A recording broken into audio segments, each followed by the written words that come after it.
treasure, that's what. Get off your scaly rump and let's go. Boom shakalaka.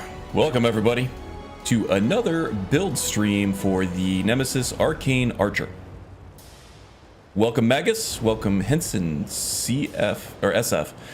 Magic pew pew pew, indeed, indeed. We're gonna be doing a lot of magic pew pew, especially with those Magisters behind us. They do like the pew pew, and they like the blasting people up in the air so I can shoot them while they slowly fall to the ground. Welcome Master, how's it going, buddy? All right, so yeah, today we're going to be mostly focused on chasing down word walls and adding shouts to this concept. I don't have a lot of experience with Thunderchild shouts, but that is one. You were promised hot tubs on the thousandth subscriber stream. Yeah, I know. It's too hot for hot tubs. That armor is amazing. Well, if you take a look in the description, you can find a link to the armor on the Nexus page. This armor is a port by Mr. Magus himself, Magus 80, from the Enderall. I want to say Enderall's a mod. It is technically, I think, but it's really more of its own standalone game. And this was a really cool armor set from it that Magus decided to put in the game, and it's done very well on the Nexus, and you can have it for yourself. GG Jolteon just came in to say hi. Hopefully I'll be able to make it back before the end. Have a good stream. Thank you. Thanks for saying hi. I appreciate that. Total conversion mod. Yeah, something like that. In fact, I think I've heard it described that before, so you might be technically correct there, huh? So we are outside of Ironbind Barrow right now. There is a word wall here. I don't remember off the top of my head. I'm just kind of following Arngir's advice on where he's felt the whispers of a word. Yeah, so I started when I was making this concept. There we go. When I was conceptualizing this concept, I guess you could say, I started with the armor because I thought the armor looked really cool, and I was like, okay, maybe it got some arcane archer warlocky type vibes to it, so I mixed arcane archery and the warlock stuff from Triumvirate to quite powerful effects, I must say, and it's been fun as hell to play. Sup? Speak with Miss Salma if you wish to speak. We should be inside loading up on treasure. That edge of Oblivion Worry hurts. Scales here thinks we should wait though. Don't get any ideas. Wind'll be lurking? We were here first. You don't gotta lurk. Welcome anyway. Lurk if you would like. The character is fucking badass too. Thank you. Oh, there's Heretics of Dagon in here, if I recall. I don't know if it's Dagon Heretics. These guys are chasing some treasure in Ironbind Barrow. Gold, silver, but gems, the Argonian, maybe? Only one way to find out. he actually, I think he's going for the word wall. There was some kind of like dark arcane power that he's looking for, but he doesn't realize that he can't use it because he's not there and find our fortune. of the dragon blood. Not without us, you aren't. I'm sure there's enough for everyone after all. Come The on, Nemesis is not above manipulating people to run ahead and become meat shields for him.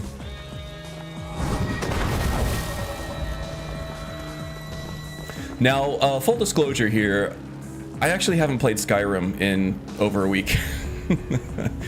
Diablo 4 came out, and then Street Fighter 6 came out like right after it. Two of my favorite franchises ever. So I've had very little time for Skyrim in the last week or so.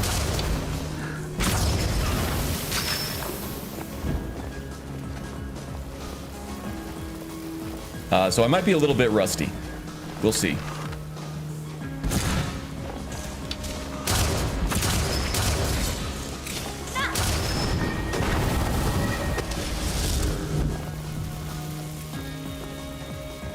I think we're all good on ingredients and stuff like that, so I probably won't be spending too much time harvesting animals. We really just want to get through this and get the words so that I can experiment with some of these words. And in fact, I think let's go ahead and start trying some of these out. Aura Whisper we know, Animal Allegiance we know, Armageddon we don't. I wonder if this has to be used outside though. Let's try this one out a little bit while we're in here. Ooh, that's a big boy. Shout must be used outdoors. Okay, that's fine. Aura Whisper, Battle Fury. Your Thum enchants your nearby allies' weapons, allowing them to attack faster. I don't know that this is really going to be super useful. I'm getting text messages.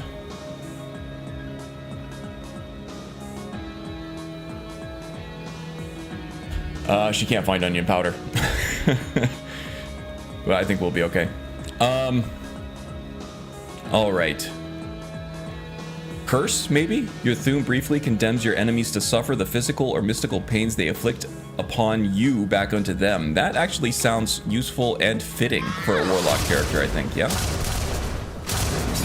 Still on cooldown here.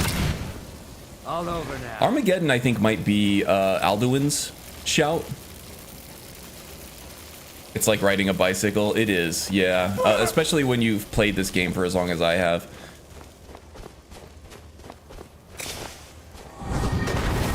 It's all the custom hotkeys that I tend to forget. But so far, so good. This is it. We found Gathric's tomb. Gathric's tomb. Is meteorite rain. Okay, I thought so. Well, there must be a way through. Look around. This curse shout might actually come in handy if I'm going to be running with the Magister summons.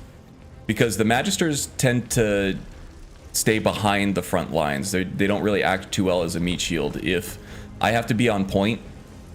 This is definitely a glass cannon. I'm not investing too heavily into health. And I'm playing on legendary difficulty, so enemies hit very, very hard. Who's the stronger one? This guy. If I can get them to take a little damage every time I take damage from them. All over now.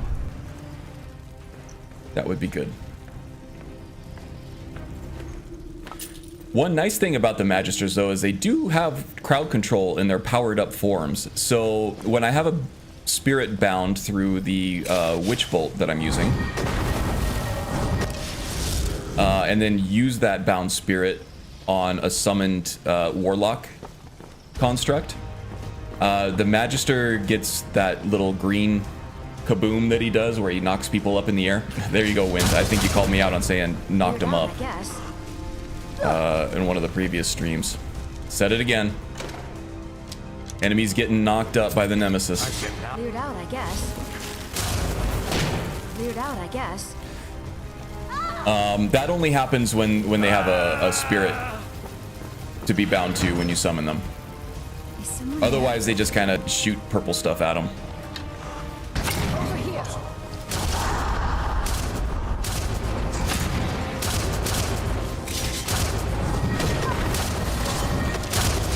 And at such a high level of conjuration and some of the enchantments that I have.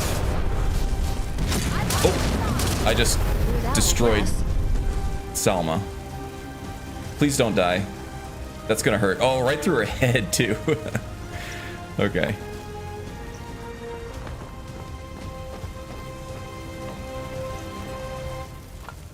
I forgot what I was saying. Yeah, I don't really need a meat shield as much if they're being flung up into the air constantly and crowd controlled in that way. So What was that? that's fine.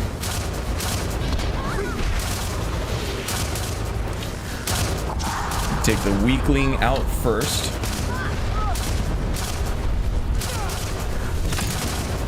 You hitting me now?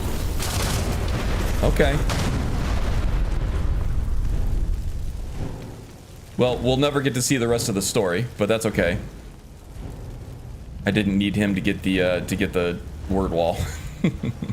And Salma's dead too, huh? Yeah, it must have been the splash damage from that green stuff that they shoot out. Burning, I have that enchantment already. Well, there goes all my manipulated meat shields. That would be the name of my indie band, by the way. Manipulated Meat Shield. That's all right. We'll do fine without him, I think. Just in case, though, we'll do a quick save.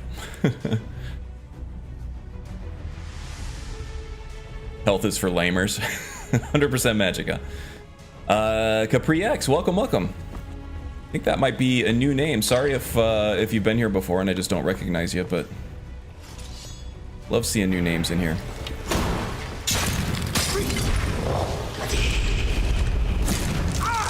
I think we've actually been touched much yet.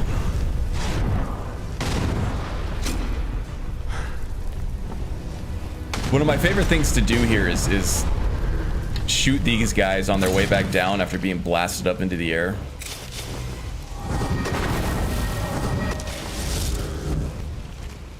It's something only like this unique combo of skills and powers or and spells can achieve, because you need to be a warlock, a triumvirate warlock, in order to bind spirits to cast these powered up magisters. And you need the powered up magisters in order to get that like pop-up effect on their spells. And then I guess you could blast them on their way down with like magic, but it's so much more fun to do it with archery, I think.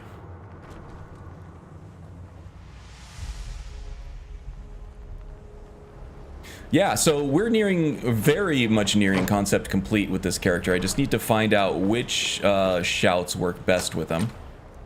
I like Curse so far, especially if I'm going to be running with Magisters. If I want... Wait a minute. Am I going the right way? I'm not going the right way. There might be another word wall up here, but I think there's one actually in the barrow itself.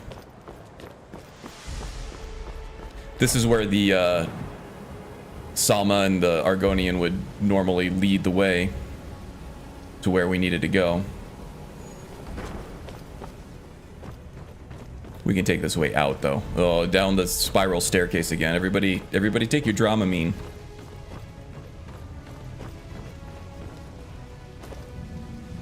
Yeah, so I hit 1,000 subscribers yesterday. That was amazing. I've been working hard on this channel for a really long time. It was, I think, 4.5 years ago I posted my very first video. It was a dungeon clear video of White River Watched.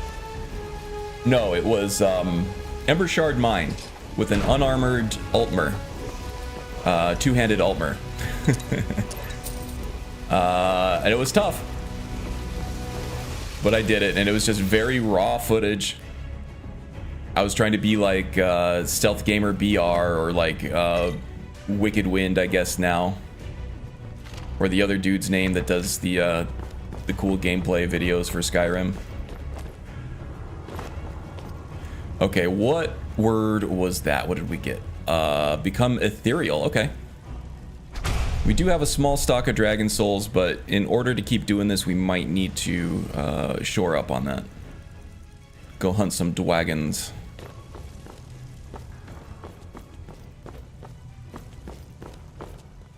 This one goes back out to the entrance, but I did want to check out... Well, let's see what we got here. This does just go back to the entrance, right? Yeah, we've already been here. I can see my glowing arrows in the Draugr corpses.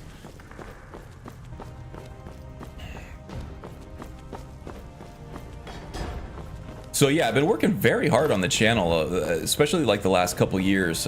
So to see it finally hit that 1,000 subscription mark, that's awesome. I still got to read the fine print and everything on the partnership program, but once I can get that enabled, then YouTube will actually start promoting my videos a little more. And I'm hoping the channel can take off from there.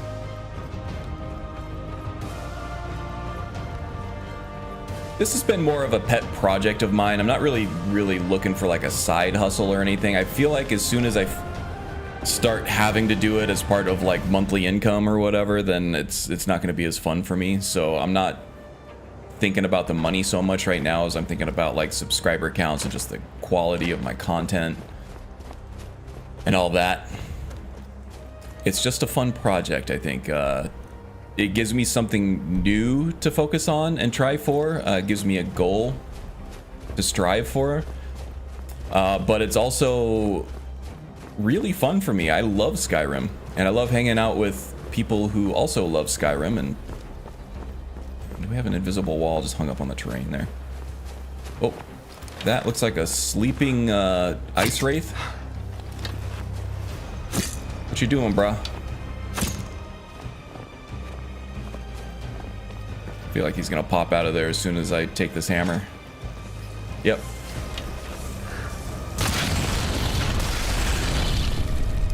Not a very stealthy ice wraith. So yeah, I did want to say thank you to everybody who supported. I know that my little Skyrim family here has really helped promote my channel as well, and I appreciate every single like little pseudo raid that people have done. I think just last time, 2 weeks ago, we had a fair number of people come from, I think, Magus's stream over on Twitch. When my stream popped up, he's like, "All right, everybody, let's pack up and go to Karn's stream." So that was very nice. Appreciate that. Couch Warrior, hey buddy. This is all your fault, by the way. Your channel is the one that made me want to get started on my own. So thank you for all the inspiration there, all the amazing character concepts that you have entertained us all with and inspired us to create our own. It's really awesome. Thank you. Checking out this new game. It looks new every year. I mean, there's like new mod packs and everything that comes out, new texture packs, new combat mods and stuff that come out that actually make it feel like a new game. So it's like the game that keeps on giving. Hey, Jimmy VHS. Yeah, that's a name I recognize too. I brought everyone I could. Yes, I do appreciate that. That's amazing. Because we don't have a shout out. Not yet. I'm still working on the bot. That's one thing, is I've been very busy at work the last couple of weeks. That's why I didn't stream last week. So I've not been able to spend the time on my content as much as I would have liked. But I do plan on having a new video out on some of the best alchemical ingredients to plant in your player homes.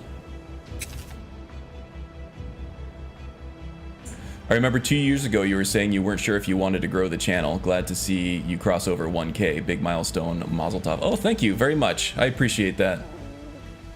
Love to see so many telling the stories. Yeah, it was really quite a... I mean, it was a small community, right? That Couch Warrior channel. But, I mean, it was a very dedicated community. Dedicated to carry on the legacy that you sort of started, right? With telling stories in this game as almost like a completely different medium for artistry and storytelling.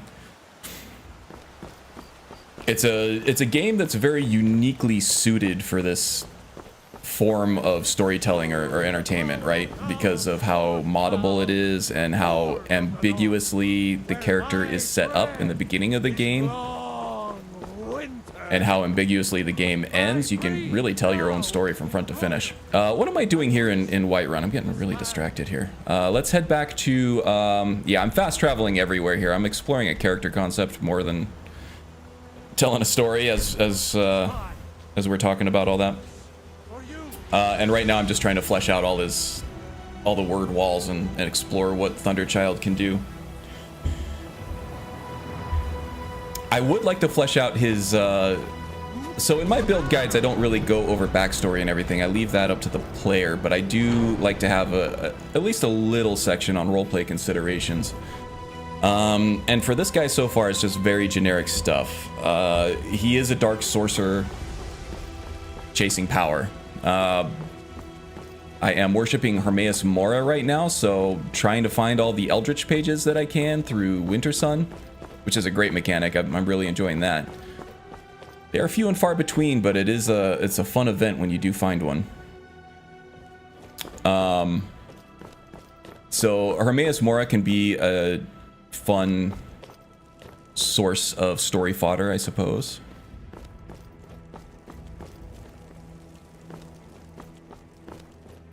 Where is Arngir? Here he is. We are all in your debt, Dragon. I guess I could just go off of UESP and just do it like checklist type style We have felt the whisper with all the different places that have word walls in them, but this is a little more organic. I enjoy this more. Where its echo can be found. Why doesn't YouTube allow replies to chat messages? That's a little funky. You can @ people. Does Twitch allow you to reply to messages? Or chat messages anyway? Okay, so he has found a whisper.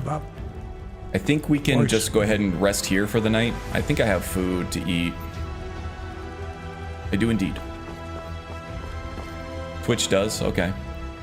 Speaking of fleshing things out, I need some ideas for my wood orc. I want her to become a shaman, but need a story-driven reason to do it. Okay, so one of the character concepts that I've been rattling around in my own head, because I have the Nemesis right here, who this is probably going to be his last stream. He's been very popular, but he's just about ready for action. So once I can find all the word walls and find a shout or two that fit well into the mix, we'll be focusing on getting Scorpion done next. And then after that, I got a shamanistic Nord like scout / assassin. He's going to be like a Stormcloak assassin, but he's going to be spending a lot of time in the wilderness to hone his skills before he actually joins the ranks of the Stormcloaks. So that I'm going to be role-playing as he spends so much time alone in the wilderness that just the severe isolation causes him to just maybe hallucinate or become closer with the gods out in nature. And it causes him to quote unquote like see spirits and things like that, and sort of like be able to communicate with like the other side a little bit more, to the point where he's able to call spirits from, you know, across whatever plane of the void or Sovngarde or wherever he's calling these spirits from. But that just takes so much like isolation and trying desperately to communicate with someone, that he finally reaches through whatever barrier is between this realm and the spirit realm, and he's able to communicate and eventually even pull things and spirits, objects, totems, whatever, out from that plane of existence into this one. And that's how I'm going to explain story-wise where he gets his sort of spiritualistic, shamanistic powers from. I don't know, maybe that helps. I know you probably don't want to take my stuff verbatim, but maybe that can get you started on something. The AI add-ins for character dialogue are so revolutionary for this game. Yeah, but they aren't there yet. Like ChatGPT, they're really good at like sounding natural, right? But it's a little slow. The footage that you see, or that I've seen anyway, like the showcase YouTube videos for that mantras. I really don't want to take the enchantment slot. I got some powerful enchantments on this amulet right now. 88% stronger for the destruction stuff, and stamina regenerates 111% faster. And shouts just don't pay that much, or shouts just don't play that much of a huge role in this concept, so I don't think I need to switch that out. Okay, let's do some praying to old Uncle Herma. Old Uncle Hermy. 134. I can actually get some. It's more useful here. Speech or lockpicking. Yeah, once you become a devotee of Hermaeus Mora here, you can pray to increase your skills in anything. Now, all my core skills are already completely leveled up to 100, so I can't go any, like light armor is already 100. It won't let me level that up anymore. But things that are still useful, like lockpicking and speech, I'll do that if I have the favor to spend. 5% favor will get you a skill point, which is ridiculously cheap. The balance part of that is that it's harder to gain favor with Hermaeus Mora. You have to either read skill books, which there are only a certain number of, there's a limited number of skill books in the game. Also find and read Eldritch pages is another way to do it, and binding those pages once you have enough of them into an Eldritch tome will get you favor too. But once you do get to that 100% and you have 5% favor to spare, yeah, free training. So not quite ready yet to do the whole meditation thing and unlock all these extra shouts. I think we have some other ones that we can use here first. I do like what was that one that I was using? Curse. Hall of Valor might work just as to get an extra summon, but sorry, excuse me.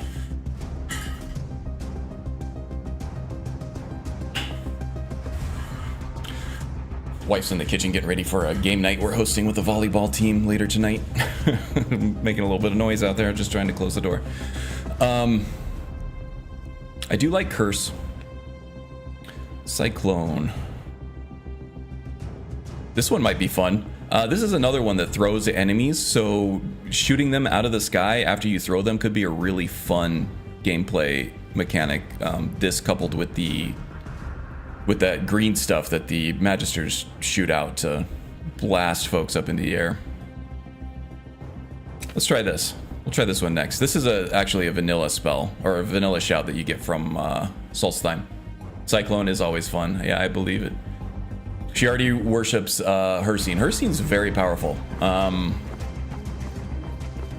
Not as impactful as far as changing gameplay styles. It doesn't really add any new mechanics except for maybe the post-hunt devotee power that you get. That can be fun. But basically just makes you stronger, makes everybody else weaker. But it also, like, you gain favor with Hircine very, very quickly. I went with Hircine for my druid.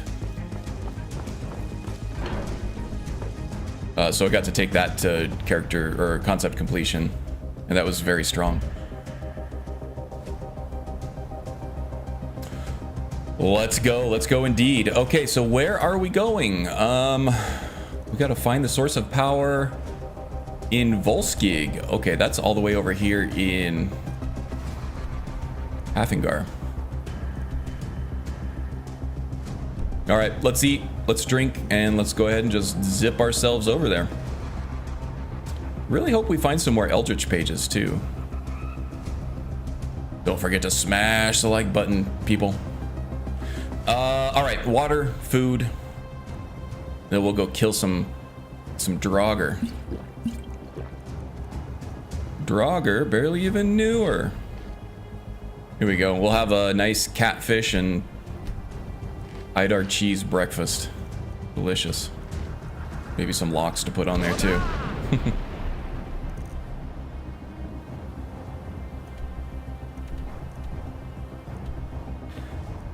Haven't cleared Lost Echo Cave yet either. Hey, left-handed Jedi, welcome, welcome. Gotta love Thunder Child shouts. Yeah, I don't have a whole lot of experience. This is like the one Inai Scion mod that I haven't like. Oh, jeez, it's disgusting. Troll weather.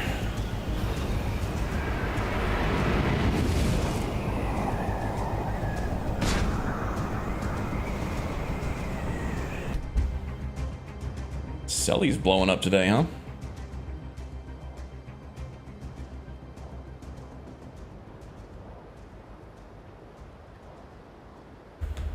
Okay. There is an archery shout. Yeah, it's the same one as... Okay, so it's like the farther away you are, it's like the more damage boost that it builds up on its way, right? There is an enchantment in...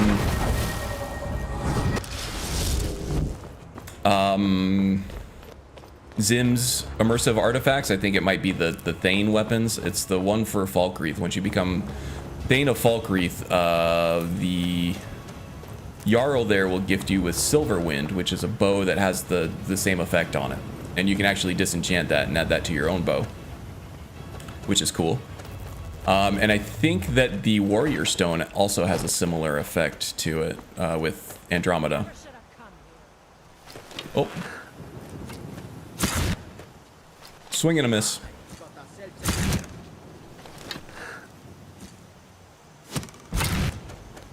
Got him with the witch bolt anyway. Oh, she got me. Oh, he got me.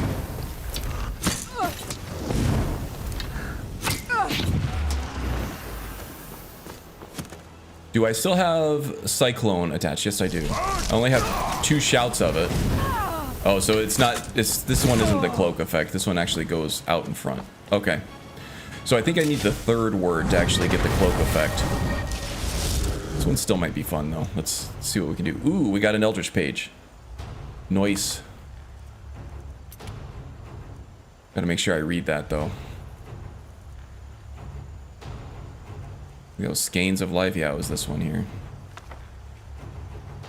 I love the little messages that it gives you up in the left-hand corner. You read of things that walk that ought to crawl.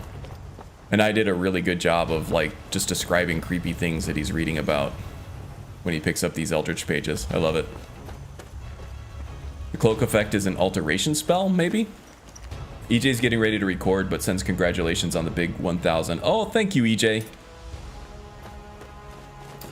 Yeah, I think EJ just recently hit that 1,000 like a few months ago, right? Kind of a big deal for a small YouTube channel.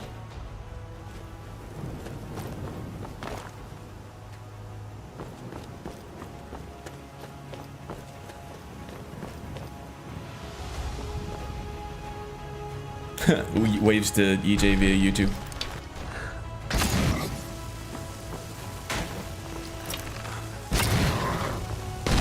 Where's he going? Oh, I think that's a scripted event. If you don't trigger that trap, then this guy will come running out and trigger it for you. Now, Eldritch pages can spawn on Draugr. I've seen them spawn on Draugr. I've seen them spawn on human enemies. I'm not sure what else I've seen them on. Mostly just Draugr and human so far. But you have to kill the enemy in order to have a chance of them spawning an Eldritch page.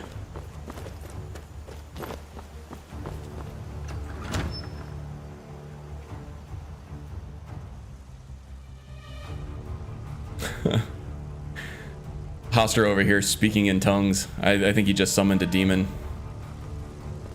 So, you know, if your kid starts acting strangely, you might want to call an exorcist. You go ahead and blame Hoster for that one. We watched it happen in real time. That's a Lovecraft thing.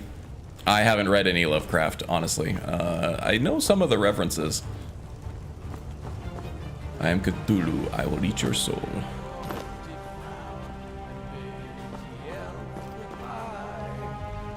What was this? Picked a bad time to get lost, friend. God, mercy!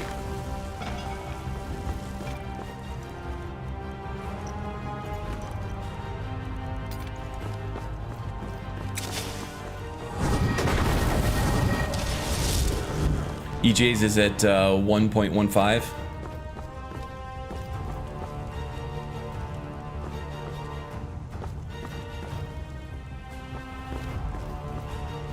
Yeah, his has been growing slowly but steadily over the years as well.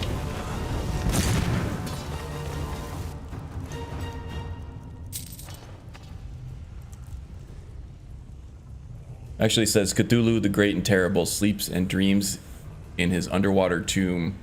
I almost read that as underwear tomb in the lost city of Relia.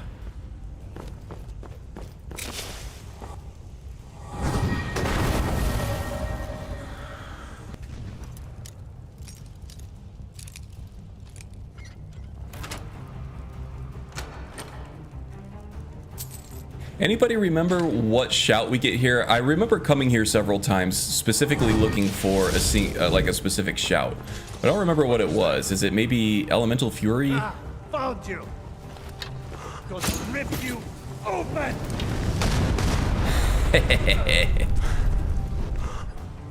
Yeah, that's kind of the bad side effect, is that when they do that big green explosion, it actually staggers the player character too. I wish you were immune to that. Maybe one of the black books will help me with that. But I think that only extends your damage to your followers, not the other way around. I could be mistaken.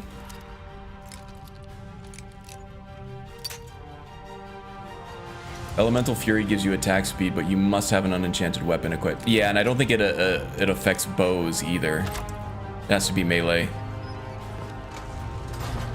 And it counts as an enchantment, so yeah, you're correct on that. If you already have an enchantment on your weapon, there's no room for it. It's actually a key component to many a dual-wielding build.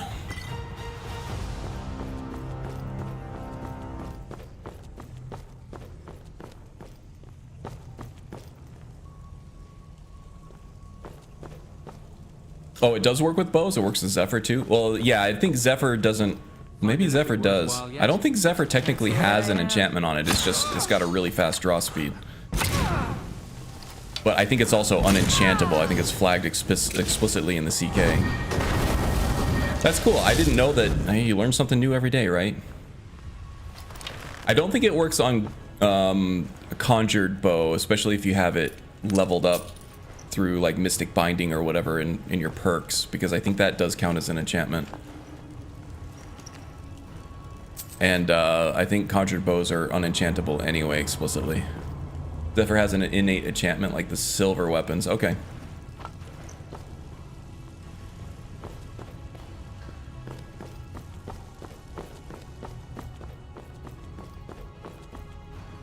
Don't work if you have Mystic Binding. Yeah, okay. That's what I think. I thought that counted as an enchantment. Ooh, it's hot in here today. Wonder what the forecast is like here. It's got to be close to 100, if not 100 today. I'm already sweating, and I've only been going for like 40 minutes here. Whoa! Okay, that almost got me.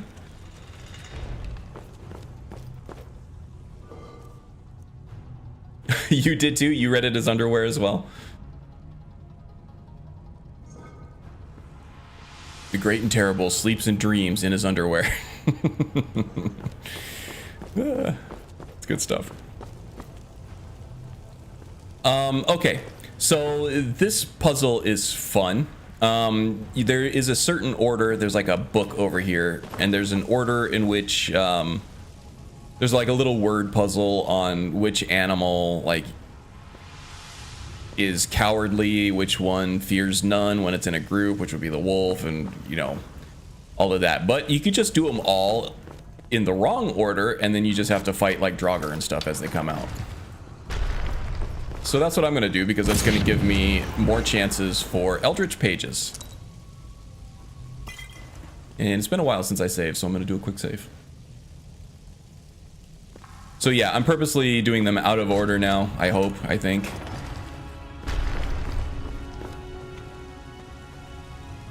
For a chance at these, at some dark knowledge.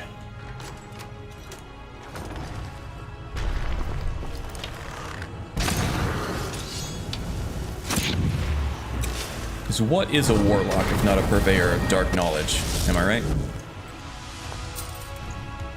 Now, which one have I not gotten yet? Was it this one? No, I did that one already. This one? No, I think it's this one over here that I haven't done yet. Got a little turned around. No, that was the first one I did. Maybe this was the first one.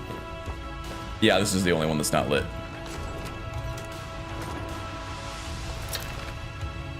Okay.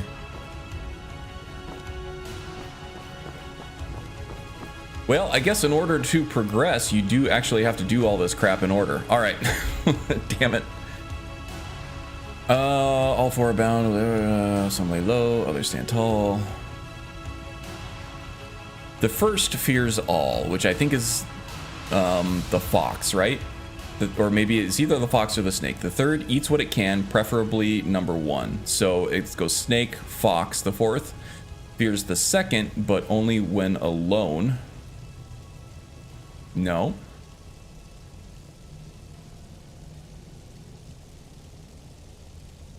All must be activated.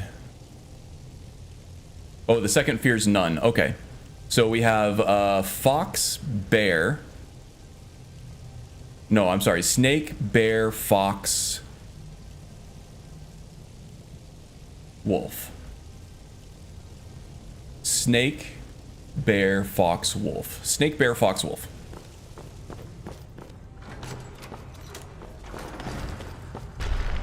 Oh, there he is.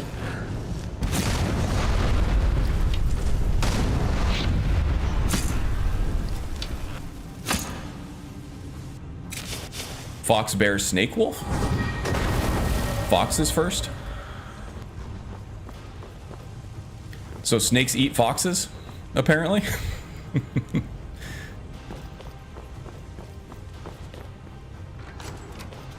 Fox, bear,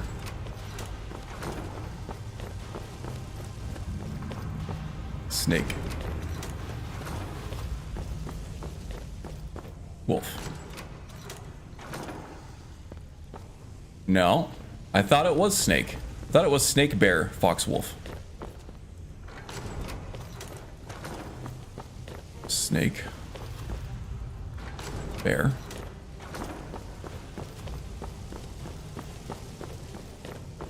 fox,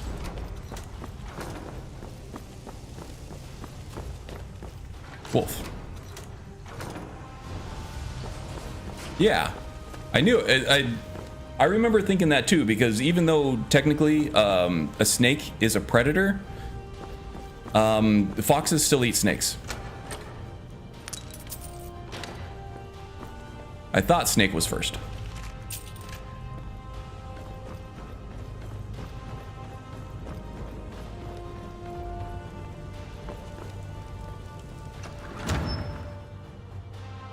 Yeah, no problem, no problem.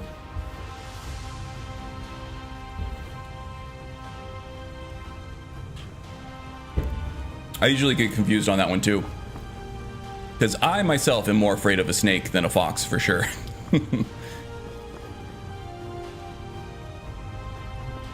All right, let's get the Magisters out.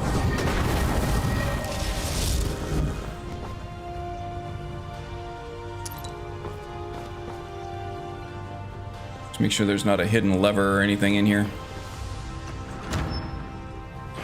Oh, I see ya.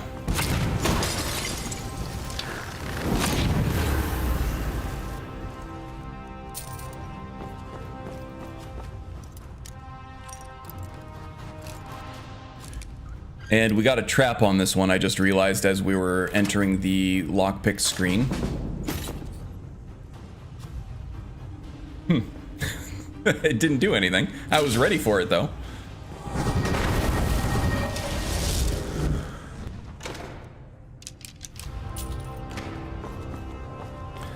So one of the decisions I had to make with this concept was how to properly use contingency. And before I got my conjuration skill leveled up to the point where conjuration spells were super cheap, I hooked up bound bow to entering combat, and that had some weird ramifications. First of all, auto casting bound bow tends to be a little wonky.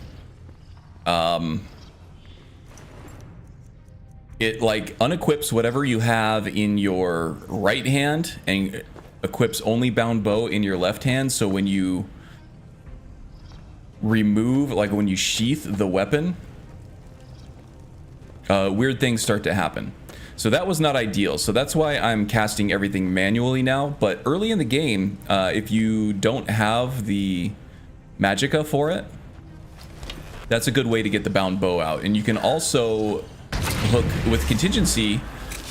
It's not like Okado's recital, right? It will cast whatever you have in both hands, so you can get both a conjuration and a conjured bow out whenever you enter combat with contingency. The other thing, once I figured out that the autocast was kind of wonky for entering battle, I connected it to raising your hands. So if you have like spells equipped or a weapon or whatever, as soon as you unsheath your weapon or unsheath your spells or anything like that, it will autocast both, you know, whatever you had in your right hand and your left hand. In my case, I had a conjuration and a conjured bow. And that saved, that gave me a little more fine-grained control over everything, right? Now that I am casting everything manually, I like the active process of casting all my spells. I think it's fun. I like an active playstyle. I don't like to sit back and let everything happen for me. I like to be an active member of combat and all that. So I do find enjoyment in casting these spells manually. But what I do have hooked up is when I drop below 25% health, I am casting Draining Shroud, which is a Shadow Mage spell from Triumvirate that has a powerful absorb magic effect to it. Not absorb magic, absorb health. Actually, I think it does health and magic. So now in dangerous situations where I get close to death, I now pop a powerful cloak spell that absorbs health from enemies automatically, which I think is just really cool.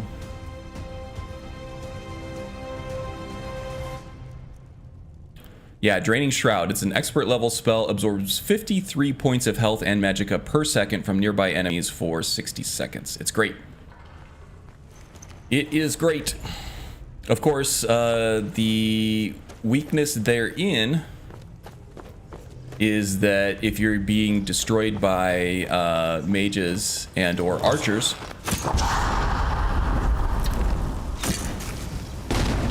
you're not going to be close enough to absorb health from them.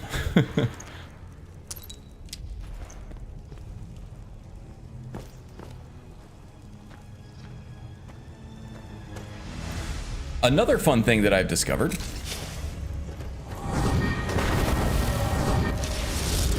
is that with a bound bow, you can actually let's do fire arrows. You can equip fire arrows this is the AE Creation Club stuff to add a little more of a magical effect to your bow shots. Now I found that we don't really need this as much. There's the coveted Phoenix Strike that I love so much and rarely ever get when I actually want it.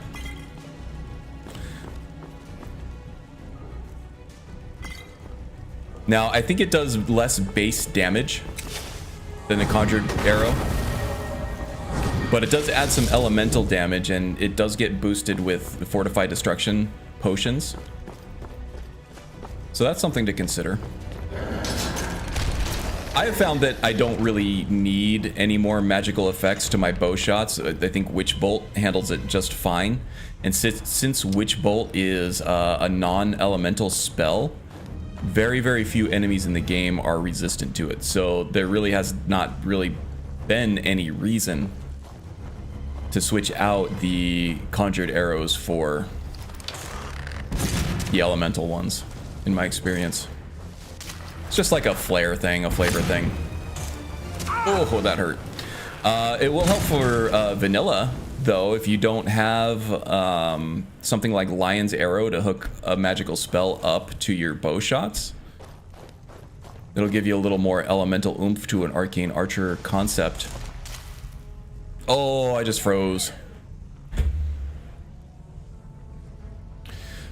Yeah, I didn't freeze last time I played this character once at all, but and I don't freeze offline at all either, but I think just all the particle effects and all the lighting and everything that comes along with casting all these spells at once, especially with the Magisters, the different spells that I'm casting manually, and everything else that's going on, I think probably it's the CPU drain that's causing this to freeze up.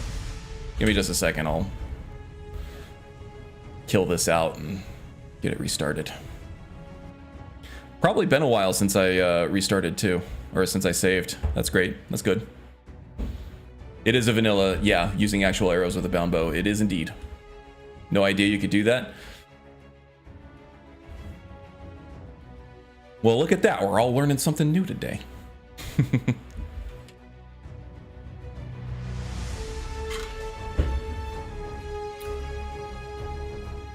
Is there a particle setting in Bethania, or is it like a combined in general setting?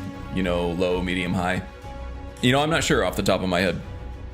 I know it works fine 99% of the time, so I don't really want to, you know, go tinkering under the hood too much. You would think, though, I mean, the I&I settings are very deep. You would think there would be... The trick is finding the setting, right? They're not always super descriptive. You wouldn't always know just looking at the name of the setting. You have to manually adjust particles in Beth and I&A. Default is 2000. In the year 2000.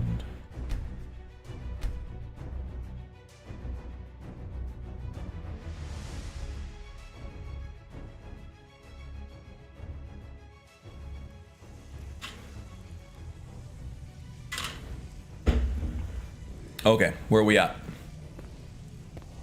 We got some Magisters, and those should be powered up, I think. Oh my gosh, are we all the way at the beginning of the... No, this is the second level. Okay, this isn't too bad.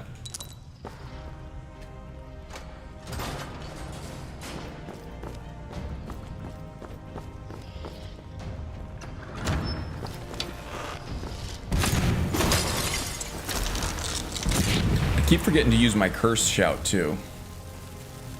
Or cyclone. Yeah, let's oh, and the good thing we restarted because we got a nice eldritch page there too.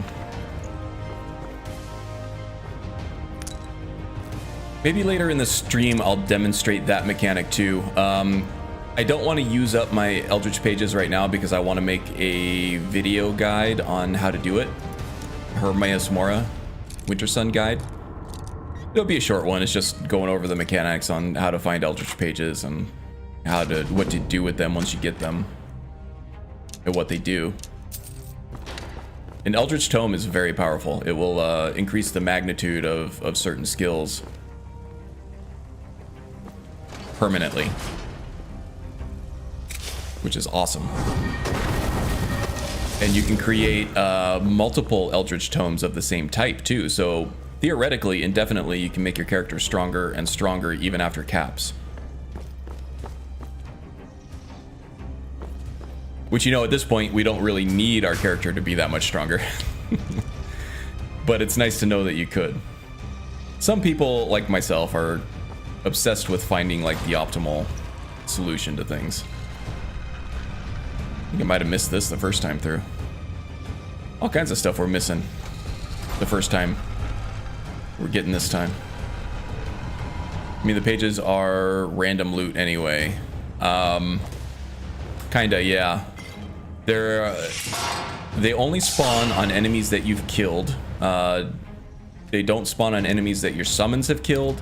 They don't spawn on enemies that your followers have killed. They don't spawn on random corpses, and they don't spawn in chests and things like that. They don't spawn in containers. They only spawn on enemies that you have killed. And it's a very low percentage, so it's exciting whenever you find one. It's not pure random loot like other things. They have very specific conditions to when they'll pop up. Airlock indeed, yeah. But yes, it is random when you get them.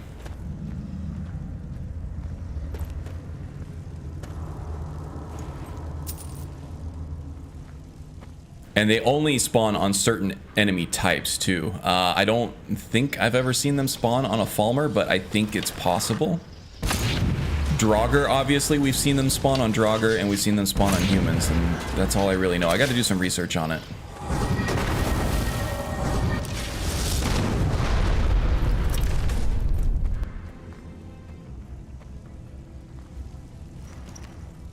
There's another one.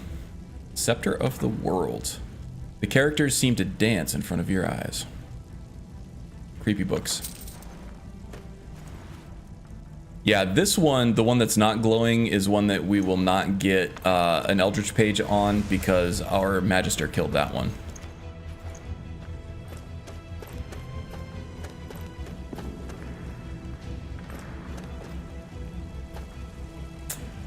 Let's go the other way this time.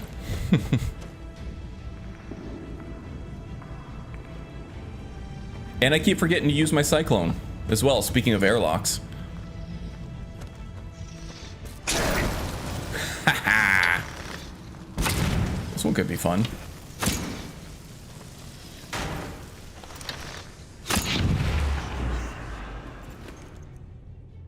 Be even more fun when I get the third word, I think.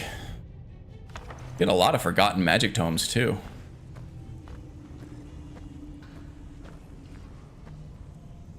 Forgotten magic really fits this theme as well, right? Like searching dark catacombs and stuff for these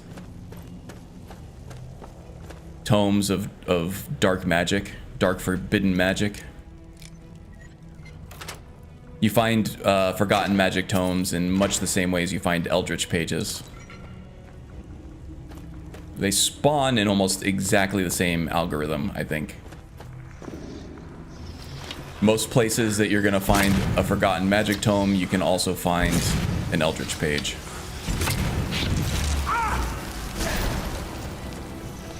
It's just too fun. That's just a single word too. I bet I could get the Cyclone to last longer if I did 2 words. I'm actually much more apt to use a single word of any shout, actually, because they're usually still quite powerful. They're not as like impactful. It's not going to be like as dramatic and everything as getting all three words. You're not going to get like the big boom and the shaking screen and everything, but you usually get a pretty good effect, enough to change the tide of some battles or even just get like a stagger. And the thing is, the cooldown is so much quicker if you use 1 word than if you use 3. That you get to use it again really quickly. I would probably argue that 1 word, because of the fire rate on that and the cooldown, is more powerful than using all 3 words. Just because you get to do it more often.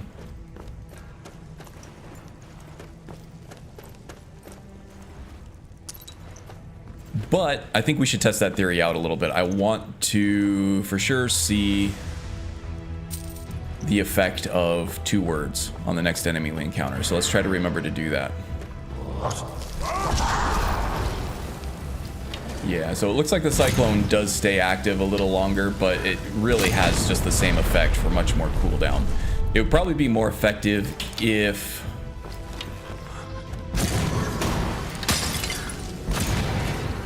there were multiple enemies in my path, right? I remember the first time I used Stormcall on a Forsworn camp. Ooh, Stormcall is like my favorite.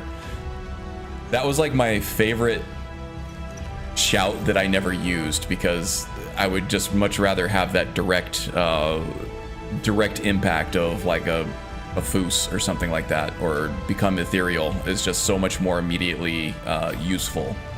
Stormcall, it's like it's a huge cooldown, even though it's a dramatic effect and can be powerful.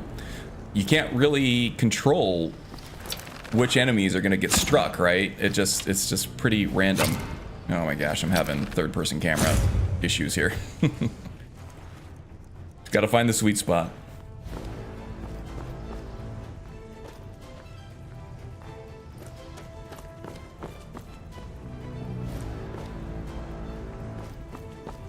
Feel like I've been here already. I'm just running around in circles at this point.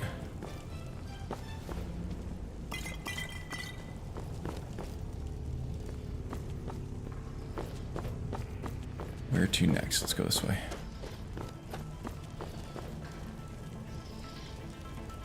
Maybe I haven't been here. Just deja vu. Oh no, I totally have been here. Just not on this load. Deathlord went down easy.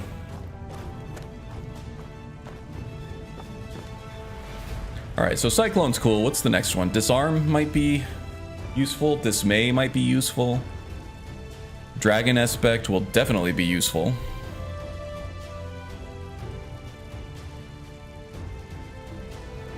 Dragon Aspect is useful for like every character archetype, right? But you can only use it once per day. Dragon Rend, Earthquake. This sounds fun.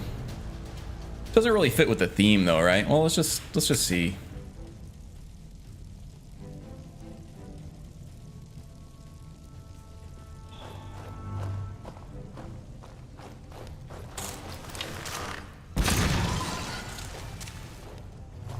This is about where we crashed last time too, I think. Yeah, all these lighting and particle effects with the glowing witch bolt flames. Do a quick save here. And I have the quick light going, I have the conjured bow going, I have the effects on my hands, the magisters. It's all just a lot. Woo!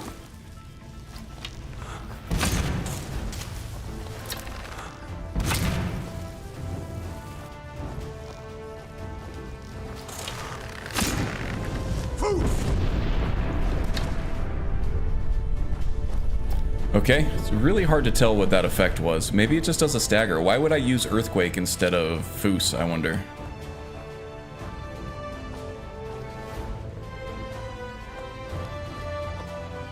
Probably becomes more apparent once you have more words, I guess.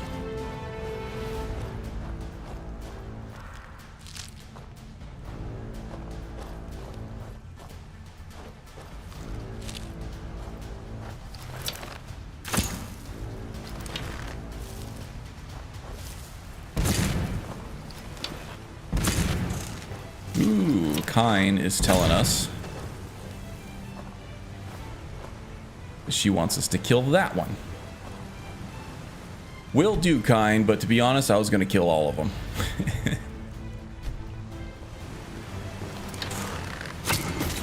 Got more crawlies.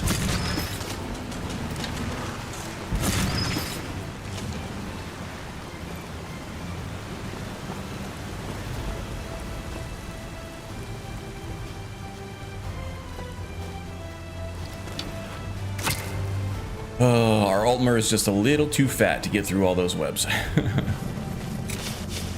let's go ahead and get some more Magisters out. Oh, we have spirits bound, even though they're very weak spirits. It's alright. We'll get some stronger ones soon.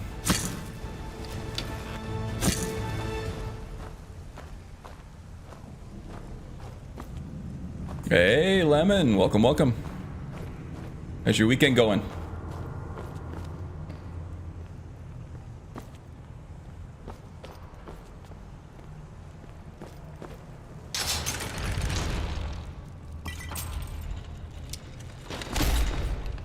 Okay. I don't know what buttons I pushed to get a screenshot there, but okay. Both of my hands are on the controller. They're not even on a keyboard, so I don't know how that happened. I also got the rumble effect from getting hit from that ramrod there. Oops, did not mean to take that. Didn't take any damage from it though, so I timed it correctly. It's just my controller did think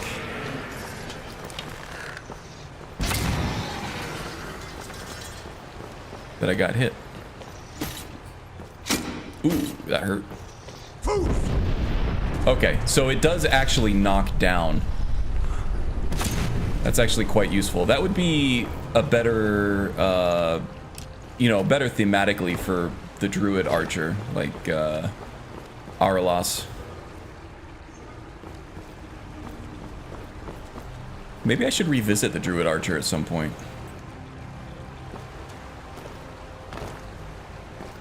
That would be kind of cool.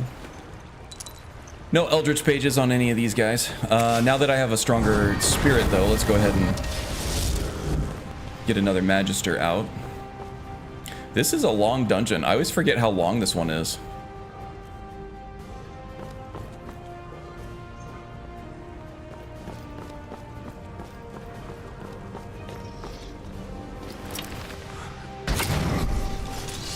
still cooling down on that one. Ooh, okay. That didn't hurt too bad. Just got to get out of the ice trails now.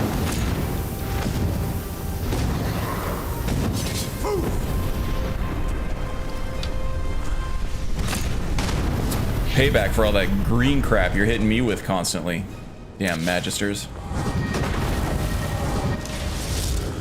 Yeah, I haven't decided yet if, you know, end game, I'm going to be going with Magisters or Ravagors. Ravagors are much better meat shields than the Magisters. When you summon a Ravagor with a bound spirit, they have a vampiric drain effect to them. So they absorb health from the enemies, which makes them really good meat shields. Ooh, Kazovang's Fang. Or Kavozane's Fang. Gonna need this for... Well, actually... This is for the Alteration Ritual quest, right?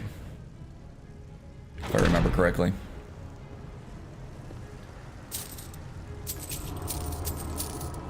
For being able to harvest a scale from a dragon, or a heart scale out of a dragon. Got a bunch of crap here that I don't need, I think. Let's actually see what we have as far as what I can disenchant. That should save some encumbrance for me. I don't want to give up on any potential new enchantments that I haven't found yet.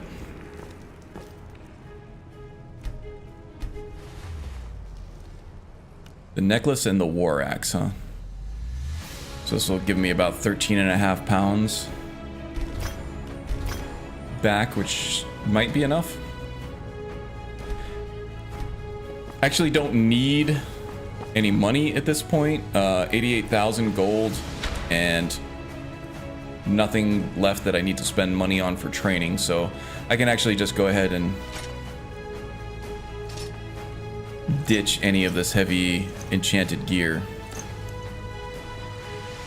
Crafting materials I still want, just in case.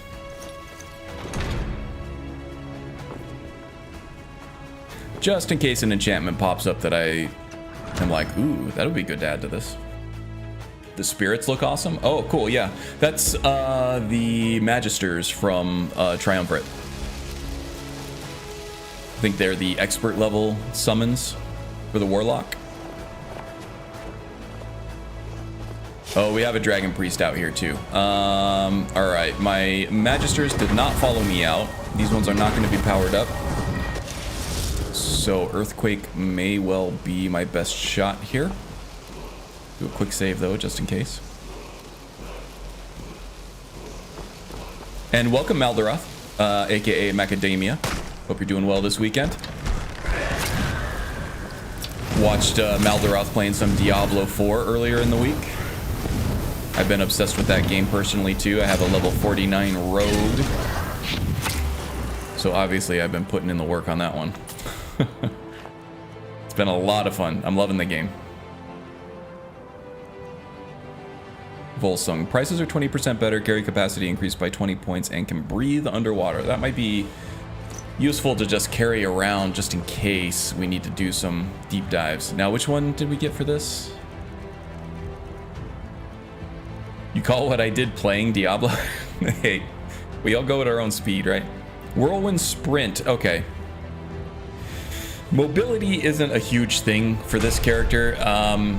For combat archers, for some combat archer archetypes, mobility can be extremely important. For this one, not so much, because we have poisons that we can use. We can paralyze enemies. We have shouts that we can use. We have the Foos, and now we have the Earthquake one that seems to knock enemies down.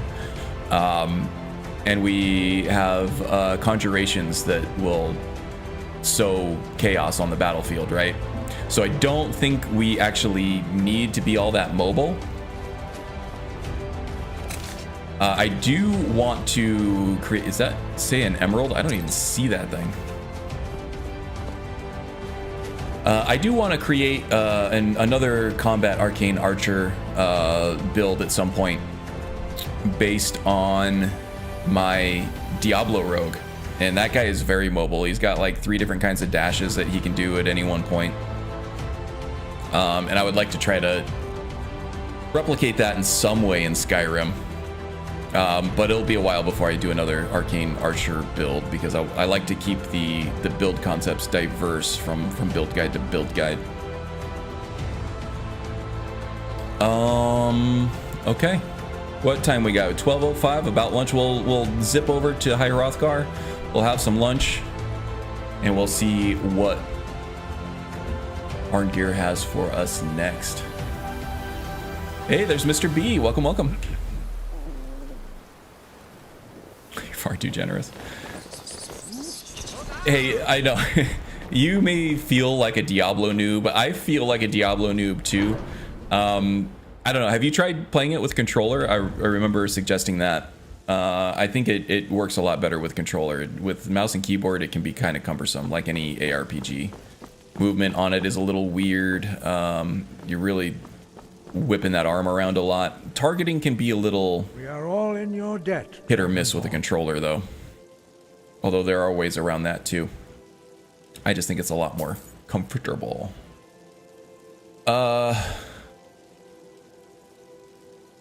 Not yet. I remembered at the last minute for the last stream. Oh, okay. No problem. We have felt That may change the feel of the game for you. But I was going to say me your that, map yes, and while I I was will watching show you, you I where don't its think it echo looked can be bad found. at all. It looked like somebody who was learning a game and learning mechanics and everything. But you didn't look like you were fumbling much, in my opinion. If that helps. Sky above. Well, you got it. Confidence, Macadamia, confidence. Okay, so where are we going now? Man, we are rapid firing off these word walls now, aren't we? Some of these are going to be quest locked. Highgate Ruins. Voice within. Don't remember off the top of my head where that was. Daedric Pole, Edge of Oblivion. We're not hungry yet, but we will be soon. So let's have a spot of lunch, shall we? Some Horker loaf and some goat cheese. That's a lot of rich food for someone who's not even hungry. Oh, thanks for the shout-outs there, Haster. You're a good dude. Highgate is Stormcall. Cool, cool. Highgate Ruins. All the way up here. Is this another... This feels like another, Dragon Priest layer. We'll start over here at the abandoned, or Ustengrav. Just follow the coastline. Dragon Priest, yep. In fact, I remember this being part of Unbound Season 2. This is either Vokun or Hevnarak, I think. I feel like I remember doing this for that story. Vokun or Hevnarak. Hevnarak or Vokun.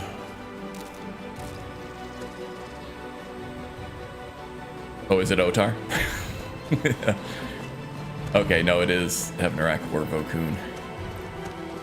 I feel like I ended up going with Hevnarak, so I feel like this is going to be Hevnarak.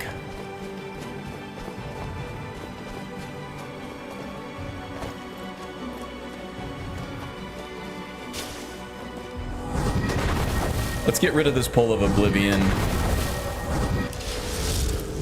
Some of that Nightshade, though. Scroll for Anya. Yes.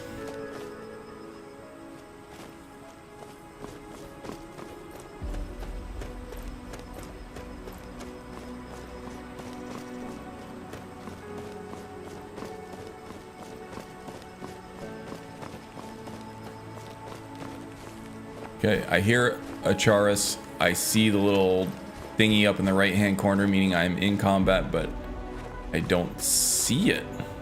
It's probably hiding in the bush. Oh, there he is, way over there. Depth of field effect. It's blurring him.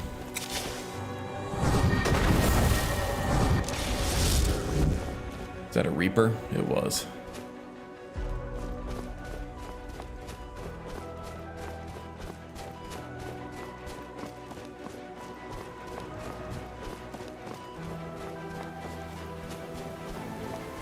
So how you liking Diablo 4, Malderoth? Are you gonna stick with it? I'm absolutely addicted.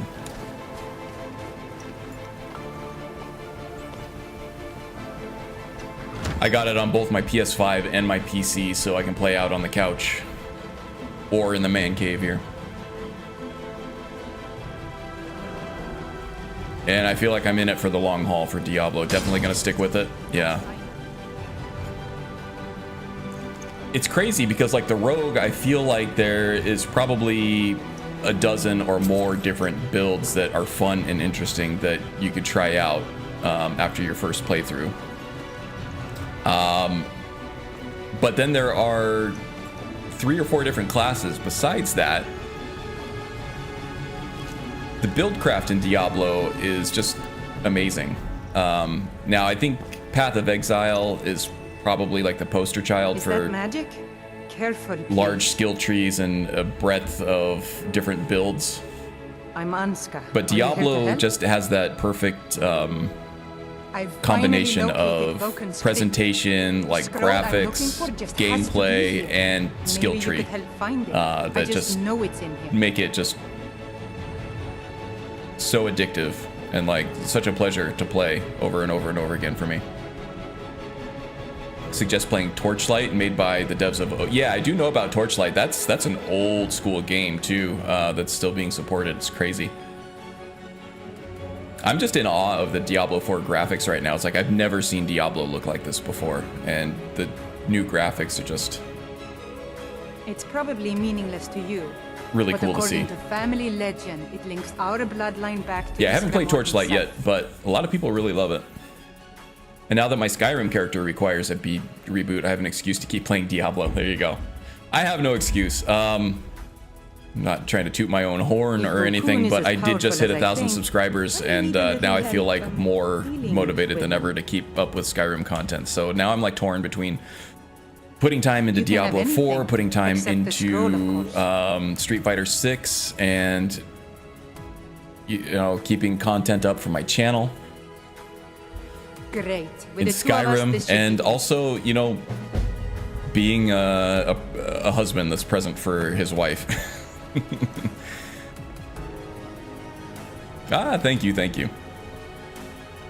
Yeah, I think I'm at like 1001 right now, so you know, every once in a while there are like bot purges and stuff like that. It's not uncommon for me to lose a couple subscribers over the course of a couple days, so I don't want to like officially start celebrating it just yet. Could go back down in the next day or two, but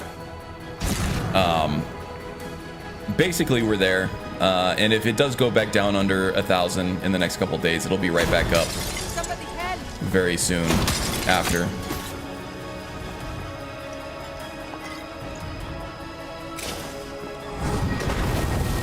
Someone there. Ouch. Oh, okay, that didn't hurt that bad. The Nemesis armor is holding up. That's the last of them.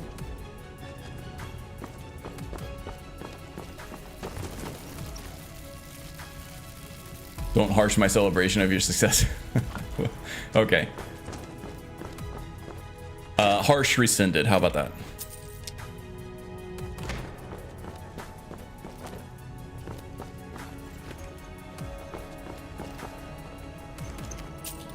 I don't have any real big plans for like 1,000 subscriptions, right? I'll do a little post just thanking everybody and letting the audience know what they mean to me and all that. But I don't think I'm gonna do any. Well, I think Strudel demanded a hot tub stream, so I might have to try to do that at some point. No, I'm kidding. I'm not gonna make anybody see that.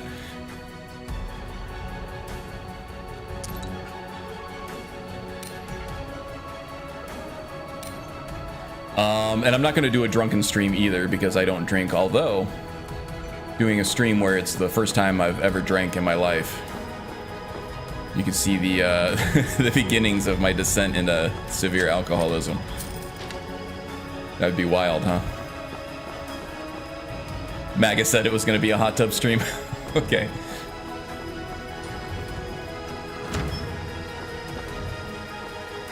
I'll be floating on a giant inflatable banana. Making sure to lean forward, showing off all my cleavage. Someone there.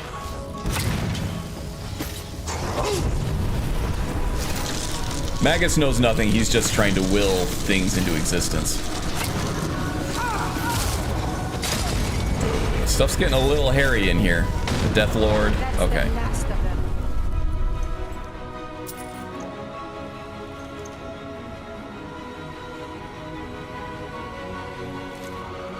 Still no Eldritch pages on any of this. That's okay. We'll get one. We'll get one eventually. So in order to bound an Eldritch Tomb, you actually need 8 Eldritch pages of the same type. And I think I have 1 or 2 sets ready to go for that. Let's see here. Yep, Rattling Bones and Skeins of Life. And we're very, very close on Earthshaker and Old Stone.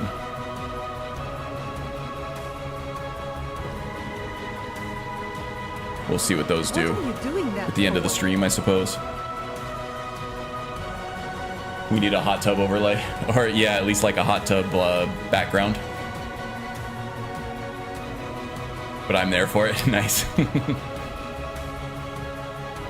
Okay, Karn, sorry to leave, but I got almost loud. Okay, no, absolutely. You got keyboard marks on your face. Okay. Yeah, avoid those. Have a good rest, Strudel. Thank you for joining.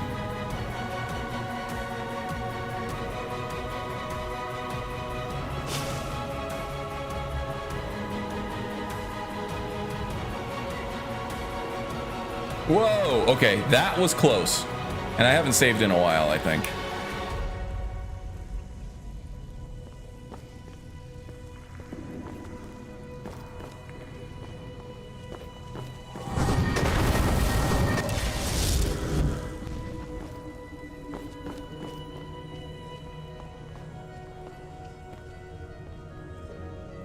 All right, I don't like the looks of this. Oh, okay, yeah, that's right. This looks like some sort of lever puzzle. We'll have to figure out the correct order to flip them. Looks like eagle, whale, fox.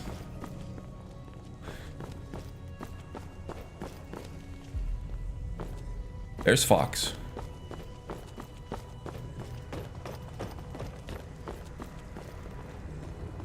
There's whale.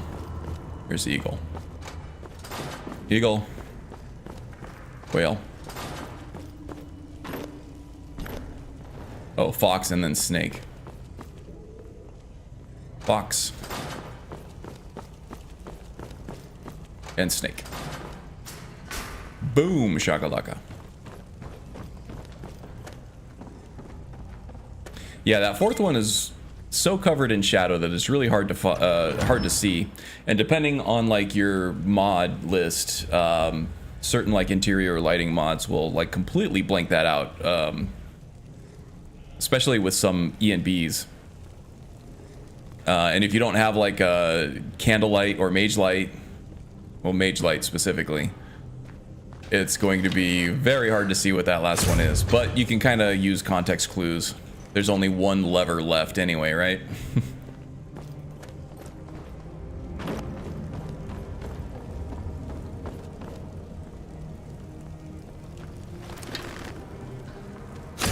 Hey, watch it! You watch it.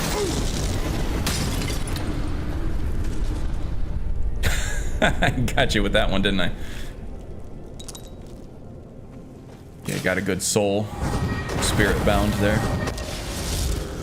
You figured out that impassable. Are you a wizard or something? I am a wizard. Is someone there? In fact, I put the whiz in wizard. What was that? You're a wizard, Karn.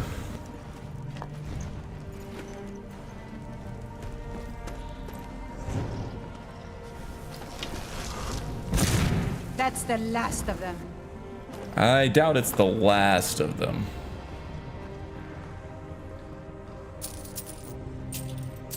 Speaking of the last of them, did anybody watch all of The Last of Us? on HBO was absolutely outstanding, in my opinion. And they actually, the vast majority of those episodes, other than like 2 of them, I think, were verbatim, like almost word for word and scene for scene what happened in the game, which tells you just how good that game was in terms of like how innovative like the storytelling and everything was on that. I watched it. Will there be a second? I believe there is. Yeah, it's pretty faithful to the source material. Yes. Yeah, I just think that just screams loud and clear that just how much of a classic that game was in terms of just storytelling and character development and world building and all of that. It's an absolute masterpiece. But also the creator of I think the director of the game, the writer, director, producer of the game was also very heavily involved in the production of the show as well. So they kept it very faithful, and all the rest of the showrunners were actually big fans of the game as well. And Here's something? we need more of that, I think. There are great examples of storytelling and world building in video games that I think that movie producers and other studios just, they don't have the faith in. They think just because it's a video game that it's going to be some kind of paper thin hokey story, so they start putting all these like producer tropes, like replacing like the stuff that was actually good about the video game and overly producing it with like Hollywood tropes and things like that, and just completely butchering the original concept and making it worse for it. So it's good to see something that's faithful to the source material do so well.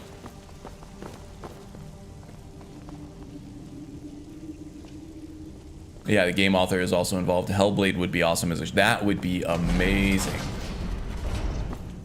You excited for the new Hellblade? Hopefully we'll get to see something. There's the Xbox showcase coming up next week, I think, right? Or maybe, is that tomorrow? That might actually be tomorrow.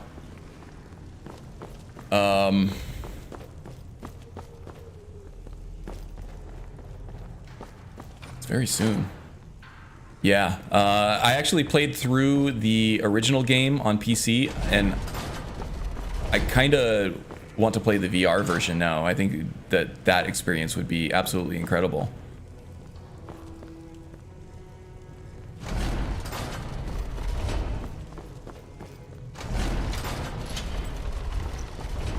I definitely already have the shards. Oh, Anska, out of the way. What was that?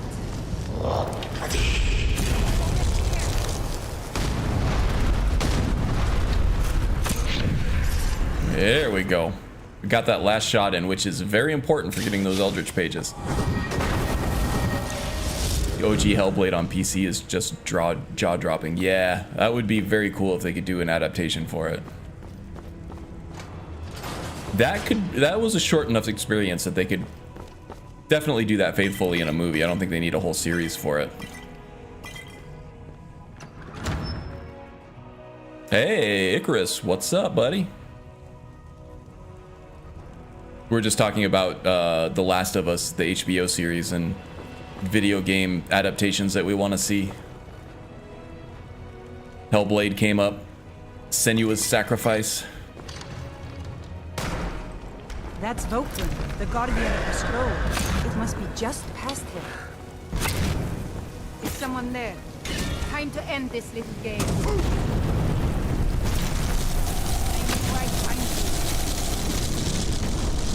Oh, let's go with the Ice Storm, huh? Very nice. Okay. Good riddance. Didn't get the last shot on that one, so no Eldritch Scroll or Eldritch page there. Thanks for the shout out there, Haster. Yeah, Icarus has an awesome channel. I think he just recently hit 1,000 like a couple months ago too. Congrats to that. Move on. The scroll must be in the next room. Raffle stomping Vokun for the win. Love a good raffle stomp. Especially all these dragon priests on their high horse, right? But Senua is now damned as she traded her soul for Dillion's and now bound to Hell's army when the Ragnarok comes, unless she manages to fool the giantess. Yeah. I think that Senua might be my favorite example of a shaman in any video game. Because it gets deeply personal and it's very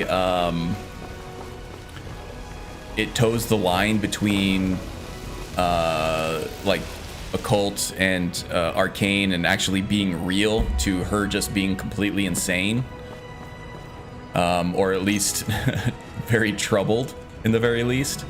And I love that, like, that ambiguity between the two is like, is this real or is this just an adventure she's taking in her own brain? Is this just how she's seeing things? And I think there are plenty of hints in the game to show that it's real. But again, is that just a figment of her, like, hallucinations and her own struggle with her own sanity after everything she's been through? Or is it just part of that world?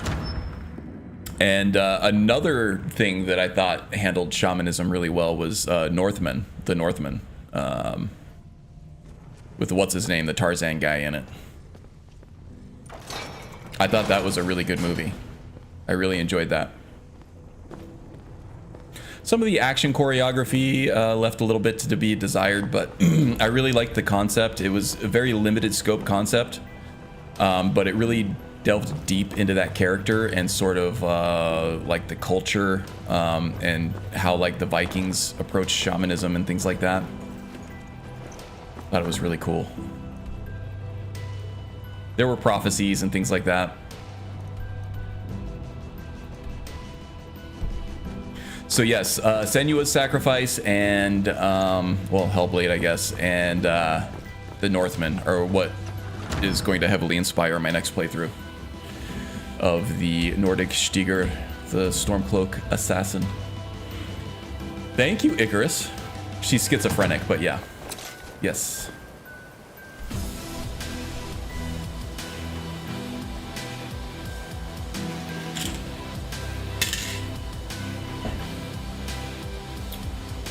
All right. 5:08 p.m. I think we have just enough time to zip back to Arngeir over here and complete one more dungeon.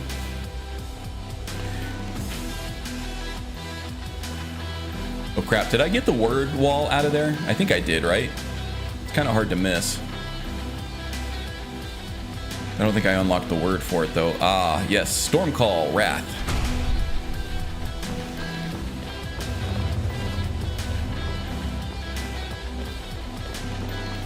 Does anyone remember the wise man in the Viking series?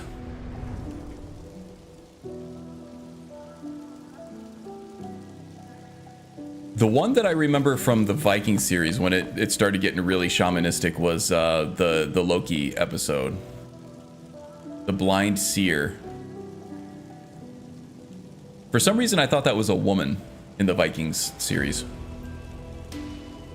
Or maybe I'm getting the Northmen and the Vikings mixed up. Wouldn't be the first time. I stopped watching that show a long time ago. I really need to pick it up. I was really enjoying it.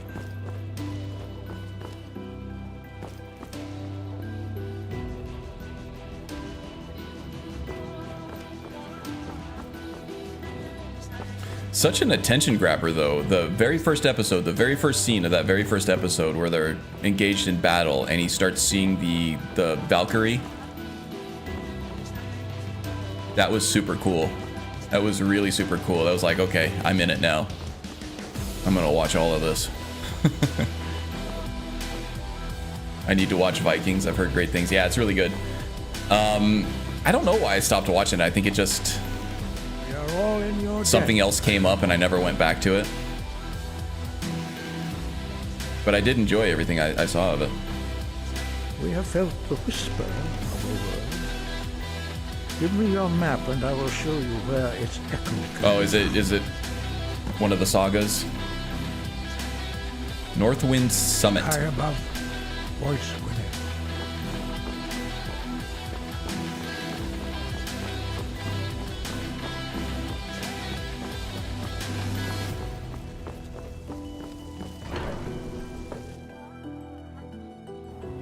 So yeah, I got my Diablo 4 Rogue up to level 49, getting ready to hit level 50 and start looking forward to like end game build type stuff. But then I've also been playing Street Fighter 6. Been trying to do the world tour mode on that. That's a lot of fun. It's very hokey. It's very tongue-in-cheek. But it's still fun. Northwind Summit is actually not very north. But I did get my Marisa up to silver rank. I haven't really had a lot of time to practice, but I've been kind of exploring her mechanics and stuff. Getting a feel for the character enough to the point where I can actually feel comfortable with like different attack progressions and defensive capabilities and things like that. 725. Oh my gosh, this is going to be rough visibility until the sun goes all the way down How you can find anything in your half of the place is beyond. and the moons come up.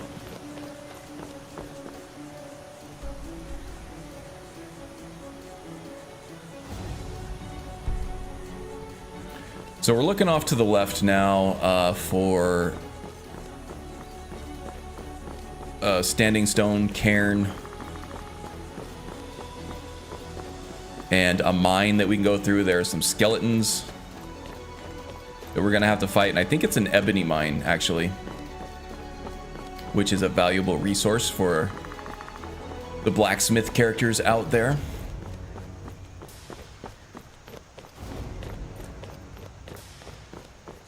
But then it spits you out on top of the mountain with the word wall, and there is a dragon fight here too, so...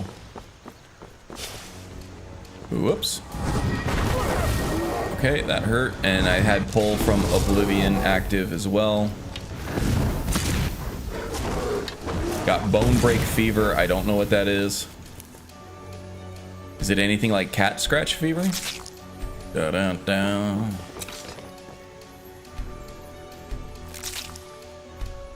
Let's see what we got.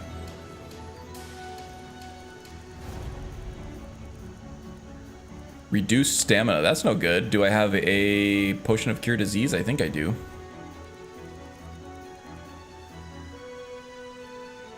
Some say Ragnar is a real person, but according to Einar Selvik, he's more of a fantastic person. Okay. Well, he definitely kind of fits the role of that, like the stereotypical hero character, right?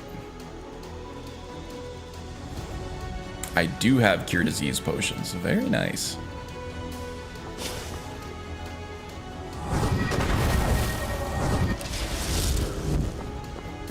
He definitely fits the bill of like the rags to riches sort of peasant becomes king, conqueror archetype that are in a lot of other like stories, mythologies and things like that. Epics.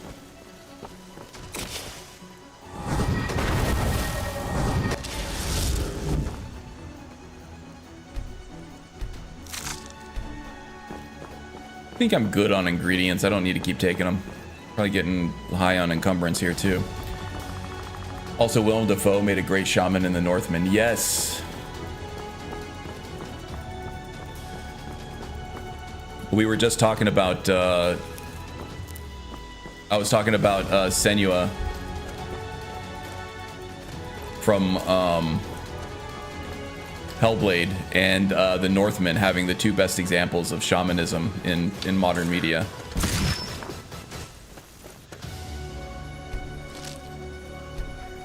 Whoa!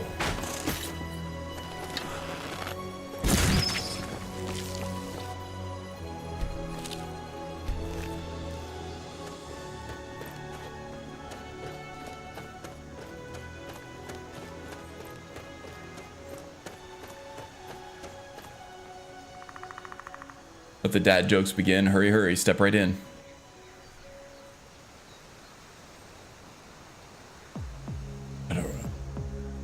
Did I miss an opportunity for a dad joke? I feel bad now. It feels bad, man. Love a good berserker.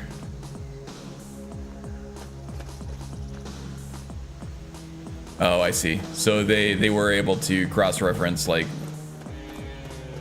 geographically the spot where he died, but they weren't able to find any evidence there. Well, I mean, with any good story, there are roots in reality, right? Well, probably took some inspiration from like a real person or real world scenarios, but is overall a work of fiction. Usually how that works out. Okay, skellies. Probably should have killed the one closest to me first, but I didn't see him there until he started pointing at me like a buffoon. Like he's freaking Hulk Hogan or something.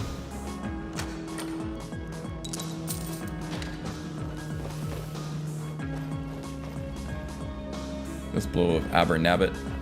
I don't think I get the favor for Hermaeus Mora if I read skill books that I've already read before and don't actually get the skill for them. No Eldritch pages.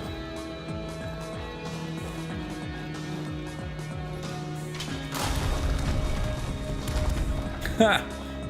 Brittle bones. Don't stand up well against the, yeah, ebony ore here. So if you're looking for ebony ingots for your blacksmith's character, come up here to Northwind Summit.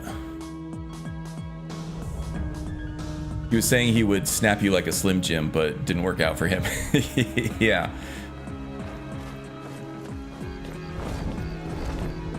All right, we have a dragon fight here. So what I'm gonna do, I have powerful resist magic potions. Let me show you what I got going here.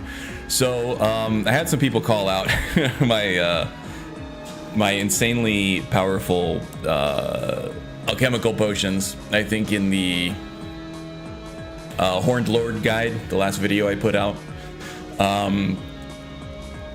sort of accusing me of having a BS like crafting loop or something like that.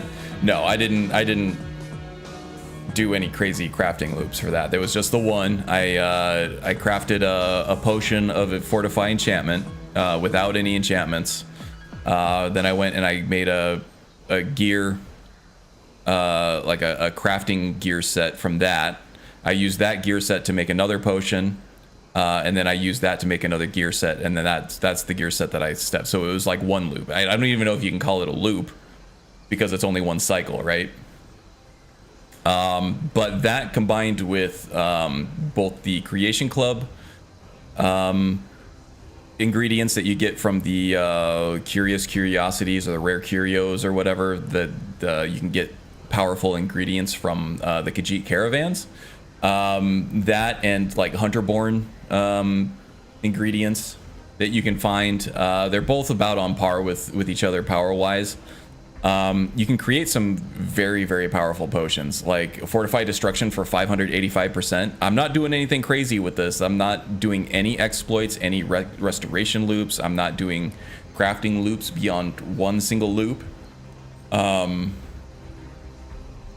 This is just 585% stronger destruction spells. And that's just regular old ingredients, some Hunterborn ingredients, some Rare Curios ingredients, 174% resist magic. This is basically gonna make me invincible. Oh, and I forgot about the Fortify Archery here too. 292% more damage on my bow.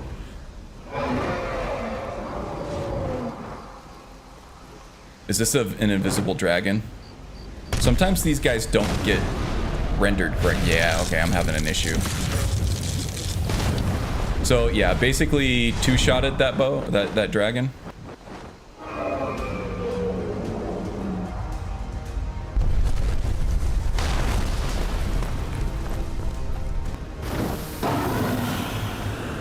And the accusation of like using broken exploits and stuff is kind of irritating, because if you're not going to be overpowered at end game, what are you even doing, right?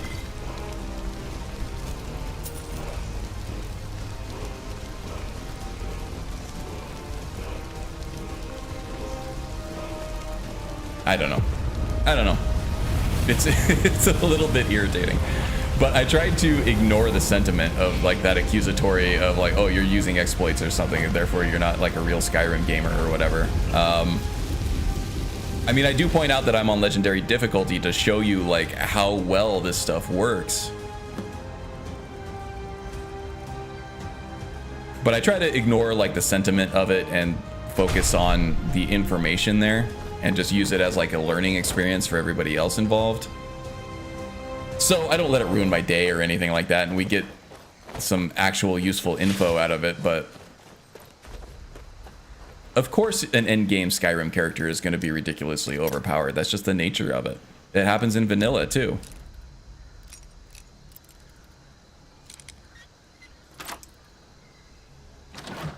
If it's in the game, don't complain about it. Yeah. Oh, the skeletons, they might be brittle, but they feel no pain or remorse or fear. No concept of power fantasy, right?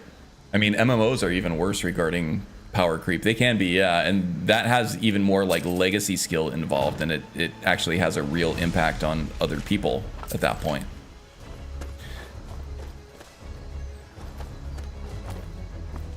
Yeah, and like that, the gameplay that I was showing in the background of that Horned Lord form was extremely secondary to the information that I was trying to present in it.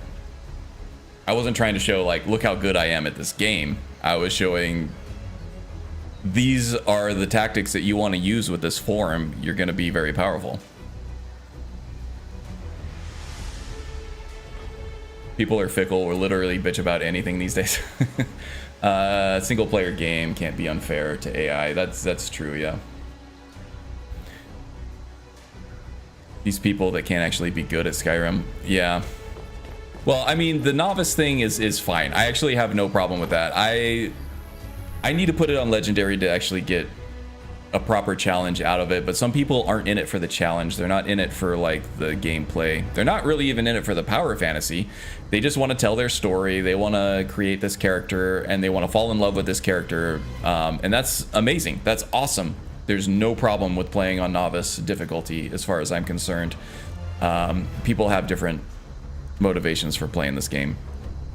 But I think that if you're going to try to treat Skyrim as like a Dark Souls game where beating it is like an accomplishment, it's like you're probably playing the wrong game. You'd have to spend a lot of time tweaking a mod list to get that kind of balance. The game just wasn't meant for that. I mean, an archer character, for instance, is quite squishy, right? Because light armor and whatnot. So how can we compensate for that? Alchemy and enchantments, of course. Yes, absolutely. And that's kind of the same concept with the druid. It's like, yeah, he's squishy. He's got light armor. Even at the armor cap, he was very, very squishy. But with the druid craft, where he's creating his own alchemy ingredients from people that he's slain, it just makes sense to go the alchemy and enchanting route. So that's earlier in the game, you actually need it to survive on legendary difficulty. Later in the game, it's going to be completely overpowered, but that's how every character is later in the game. No, I mean, after all these years, they still suck at gameplay without some impairment. Yeah, okay. They've been playing all this time, just awful. Yeah, I mean, that's fine. No, yeah, it's usually the same people who, I see what you're getting at. It's like these people who are complaining that I'm not having that hard of a time on legendary difficulty at endgame.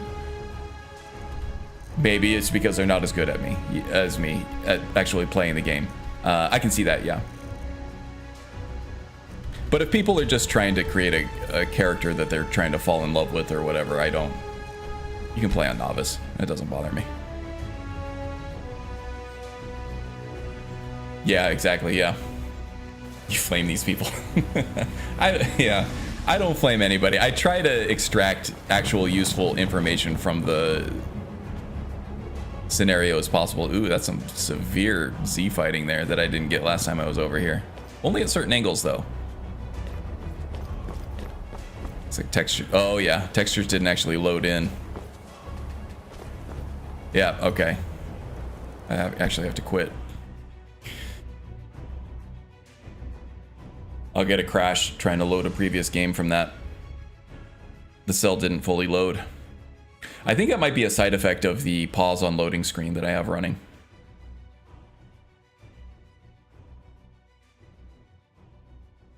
Yeah, you don't care what difficulty. Yeah, no, I don't either.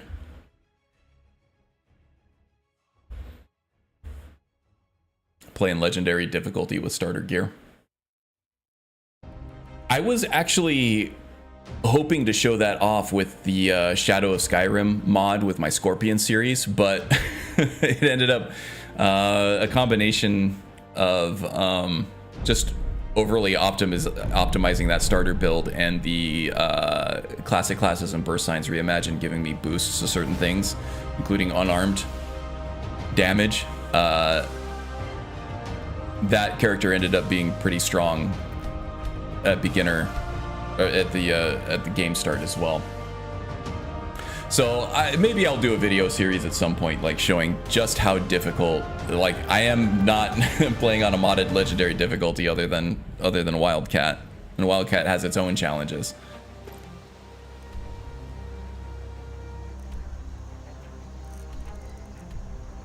I think people, I don't know, they got some Schadenfreude or something in there. They want to see me suffer a little bit, which I'm okay with. I don't mind suffering in this game. It happens with every new character.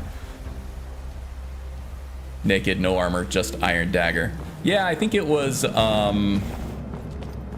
who was it? Dante Ravioli, I think. He's a hilarious YouTuber.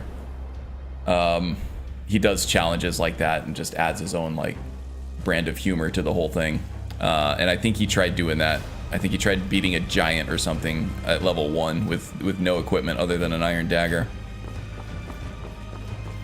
Needless to say, it did not go well, but hilarity did ensue. I don't really remember how he ended up doing it, if he ended up succeeding or not, but We have felt the whisper. it was definitely entertaining. Give me your map and I will show you where its echo can be found. Pure insanity. Yeah. If you have the time, yeah, even so, I was talking about my very first video when I was talking about getting my 1000th subscriber. My very first video was Ember Shard Mine. I think I did like 3 or 4 videos in a series of like legendary. Ooh, is that a skill book? Yeah, maybe not. On legendary difficulty, and I was using the realistic damage plugin from, I think it was Ordinator. No, I think it was Wildcat. So it makes your character do a lot more damage. Enemies are a lot less spongy, a lot less squishy, but there's a ×5 damage multiplier for both the player character and the enemies. So even a timed block against an enemy on legendary difficulty with the realistic damage plugin, I was taking half life, even with a perfectly timed block. But that was like no armor, that was just clothing, and it was an iron spear I think I was using at that point, so not a shield. I was blocking with a weapon, which is not optimal. But yeah, 50% life taken away from a perfectly blocked two-handed weapon. It wasn't even a power attack either, it was just a regular attack.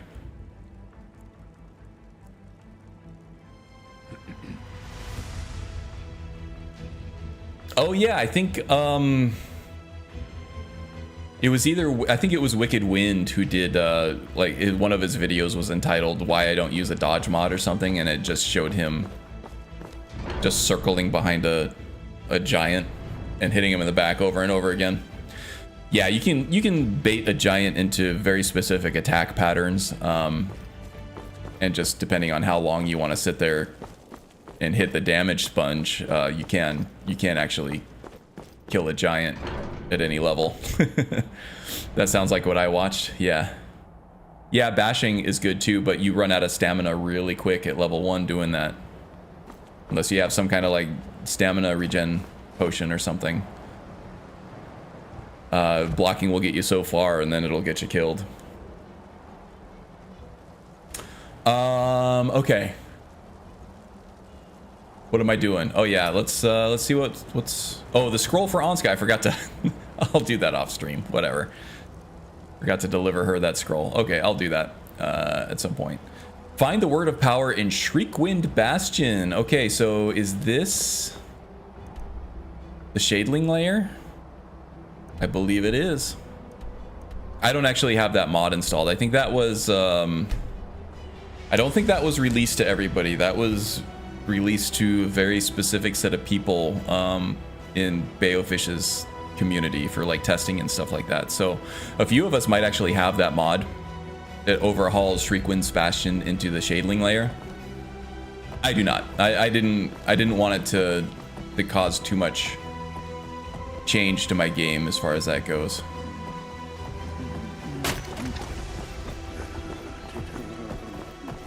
But a few of us might have it. Yeah, Magus has it saved somewhere.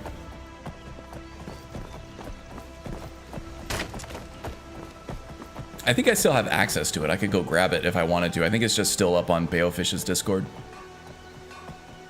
I don't think he ever took it down. It's just not publicly available on Nexus or anything, or on any other kind of file sharing site. Where am I going here? Shriekwind Bastion is up there. So yeah, I want to go out over here, and then there's going to be a path to the left. How am I doing on needs? I don't think I ate anything. Did I? Did I eat or drink anything? No, I didn't.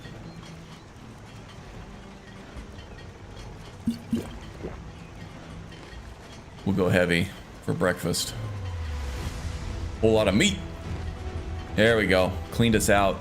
Actually, before we head out, let's replenish our supply of food and water while we have an inn here to do so. It's not the fully finished state that we saw because Bayo didn't release. Okay. Stu finished it, maybe?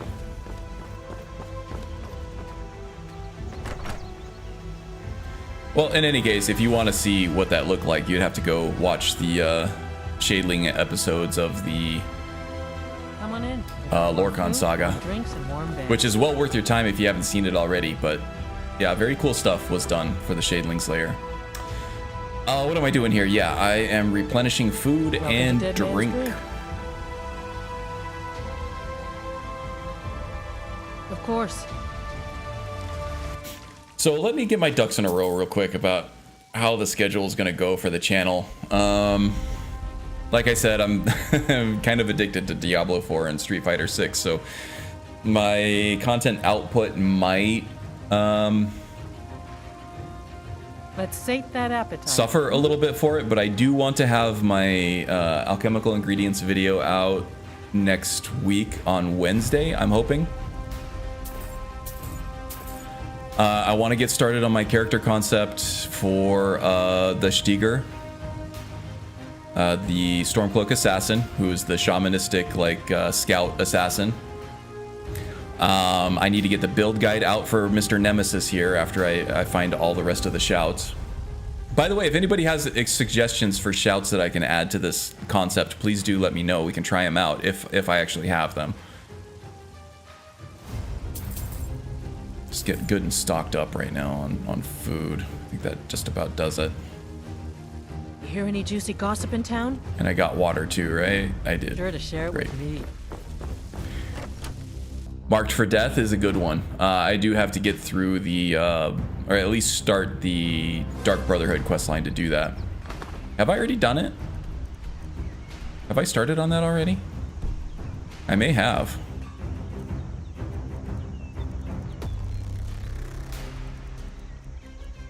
Very possible. Okay, after this dungeon clear, let's stop by the sanctuary. I may have started that just to get the word wall there. Marked for Death would be a good one. I only have 2 words of it so far. Earthquake we've tested already. Elemental Fury's not going to work with the powered up conjured bow. Evocation. This is kind of vague. Pillar of Mystic Power and Tower of Strength. Let's try this one out. We'll try out Marked for Death a little bit too. Geomagnetism. Your voice awakens in invisible magnetic field lines of Nirn, throwing your enemies into disarray. Interesting. Okay, I'm going the wrong way. Durnavir, of course, is summon. That would be cool. Yes, indeed. That only works outdoors. Lion's Arrow, I'm already using... Lion's Arrow I don't think is a shout. I may not have that one unlocked. Lion's Arrow is the perk that I'm using to attach Witch Bolt to my fully drawn Bowshots. That's a perk. It might be something very close to it in Thunderchild. But yeah, that's one that I could use. Don't recognize a lot of those shouts. Yeah, some of them are vanilla. A lot of them are actually from Thunderchild. So I don't have a lot of experience with Thunderchild either. That's an Ice Ion's shout overhaul. That's something that I hope to gain more knowledge on at some point in the near future. Having a power like a shout on cooldown that I can use periodically throughout combat is a very powerful tool that you can use to flesh out a character concept. In fact, I probably should at some point make it a priority to build off of a shout or shouts in general. Shouts in general is a little too wide to create a character concept off of, I think. So 1 or 2 shouts, or some kind of synergy between shouts and something else. Like, I think the World Serpent is an alchemical effect. A perk in the alchemy tree, I should say. Who's that? Is that a vampire? That looks like a vampire disguised as a citizen. It is. I can see the red eyes from here. Wow, she went down easy. There's an Eldritch page there too. Excellent. Excellent. Yeah, but besides the content itself, for the game itself, I want to add HDT SMP for a few armor pieces. I don't really care about body physics or hair physics really so much at all. It's just certain armors require it. And so I want to add that to my load order in order to take advantage of some armors that I think would really flesh out the aesthetics of certain character concepts. So that's high on my to-do list. Another one is getting the Streamlabs bot working. I do have it installed. I need to get a secondary YouTube account up and running in order to deal with it. It's kind of like the Stream Elements bot that I have running. It's pretty much just handling my my overlay at this point with the latest subscriber and the subscription notifications. I don't actually have it doing anything anymore because it was really wonky. It just stopped working for some things. But I do have the local Streamlabs bot up and running. I just want to get it hooked up. And then I can do things like sound alerts, bot commands, and I think like having something like a Mr. Burns excellent sound bit would be cool to have. I gotta have my fart noises in there. But I also want to have a Toasty as well from this the Scorpion series. I want to have that little dude pop up in the bottom of the... I want to be able to hit like a hotkey and have a little dude pop up and say Toasty and then come back down off the screen like on command. I think would be really cool. And to be able to do that in like chat and stuff too would be cool. I don't know, can we like improve Talos's amulet blessing with enchanting or alchemy? It seems like you'd be able to do... I don't think I can do that, actually. I'm running the unofficial patch, which kills the restoration loop and some of the fortify restoration effects that would handle that. So I'm not really sure that I can boost it with alchemy or enchanting. Winter Sun, or not Winter Sun, Summer Mist or Winter Mist, Summer Mist has a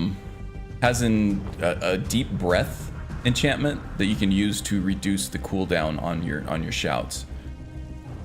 And I think once we get favor with Kine, we start to get like chances of reducing cooldown to like next to nothing every time we shout. So that's another Never thing should that have come here. Thunderchild adds. It's a very big overhaul that has to do with like favor with Kine and increasing that. And once you get full favor with Kine, I think it strengthens your shouts, but I think it also gives you a chance to eliminate the cooldown. But that might be in the speech tree in Ordinator. Oh, the oopsie sound effect, that would be great. Good call on that one. Oh yeah, wow. The eye roll for sure. Or the oh my. Gotta have oh my in there. Yeah, I'm looking forward to doing that too. I just need to find the time to do it. Like I said, I got a couple games that came out that are two of my favorite franchises ever that I have to spend time on. I have to do that for my own, you know, enjoyment of my own life.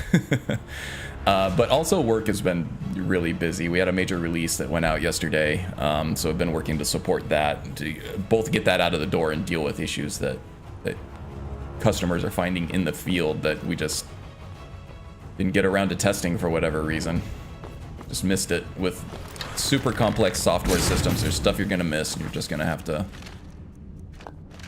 take the hit and fix it as soon as possible. So I've been dealing with that as well. Got called in to work last weekend, actually, which is why I wasn't able to stream. So sorry about the last minute notice on that, but I was getting ready to stream and everything. I had everything pulled up. I had my everything relabeled for the Nemesis. I had notifications on Discord pre-written, ready to go, and then just, yeah, I just had too much work to do. Not just my boss, but my boss's boss was was calling me, asking for work that I had to do, and I think I got done with it around noon, so I probably could have still streamed, but I didn't want to break schedule, and if somebody else wanted to stream at that point, I didn't want to like step on their toes at the same time. Yeah, I guess I could have done it an hour late, but even at that point, when you're done with something, you don't really know you're done with something because QA still has to test everything. They might find something.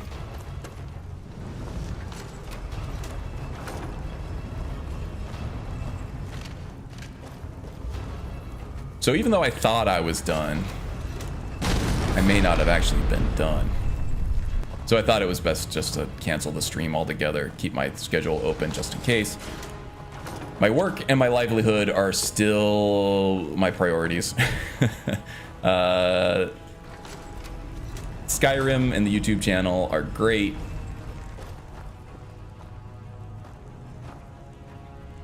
But keeping a roof over my head and keeping money in my bank account are more important, sadly. Okay, I feel like there's a pole chain or something over here that I'm missing. Oh, it's open already. Okay. Here's where the pole chain is. The Magisters took care of the skeletons for me.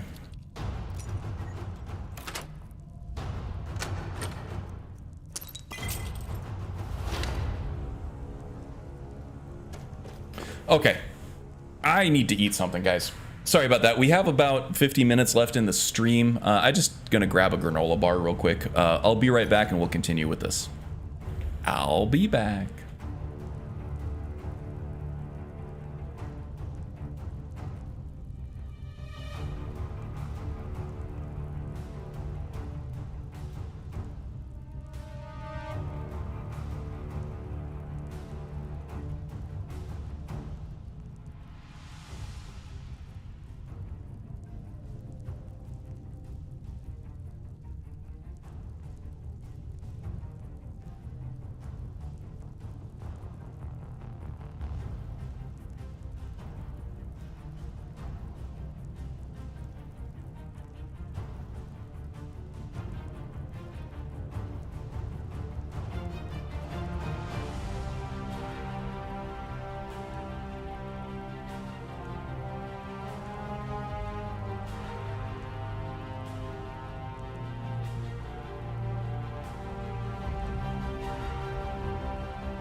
All right, I'm back.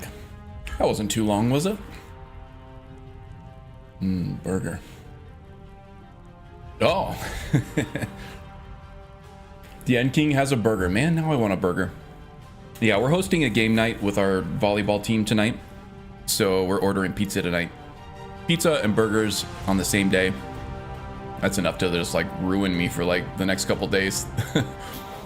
These days at this age, like you can't just eat what you want anymore. And it's not just a weight gain thing, it's a digestive issue.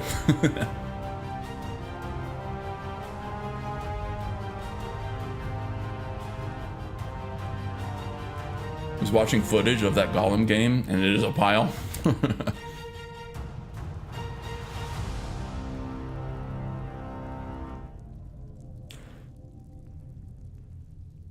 Oh, are people talking about a Golem inspired Skyrim build? That might actually be kind of fun.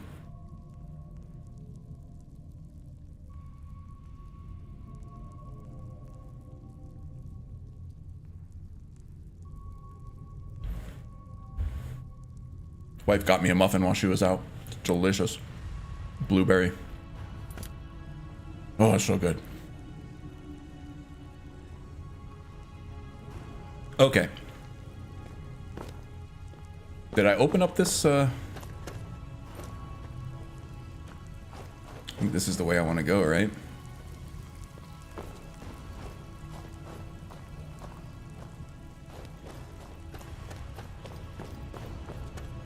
Is that the one on the left? The one on the right? Ah, there we go. Yep. Here we go. We're back in business. Now, I have realized that I'm going the wrong way for the word wall. When you enter Shriekwing Bastion from the way that I went, you can go right to get to the upper levels where the word wall and the Draugr Deathlords are, or you can go left, which will take you down into like the depths of the Bastion, and that's where like the vampires are. I went the vampire route. I'll go back up.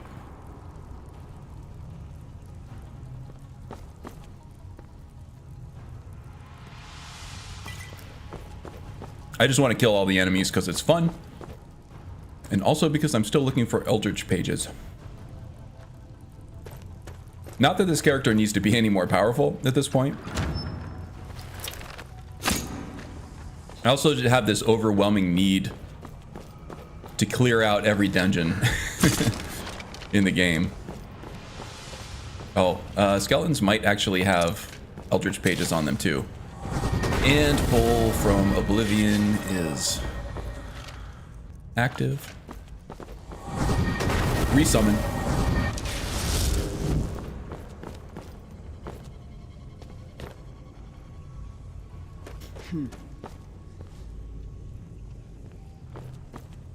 I heard a vampire. I don't see a vampire. She must be in here.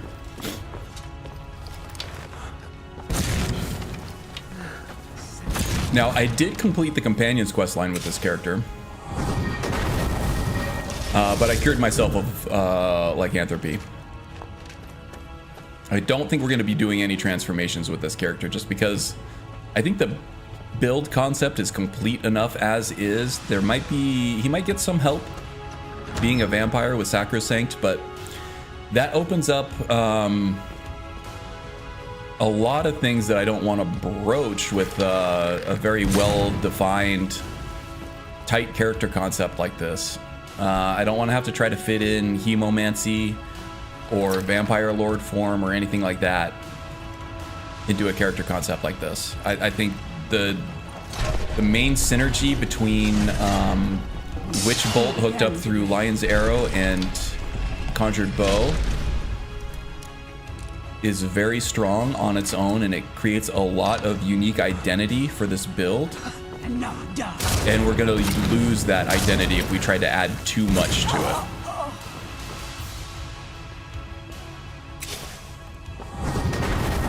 Did she infect me? I don't think she did. I didn't see a notification for it. Oh, she did. Just that little bit that she got us with.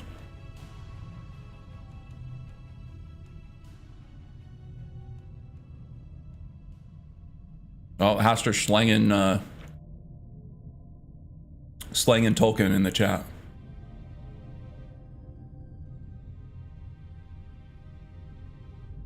Stealth dagger only build, height adjusted through race menu. Totally doable.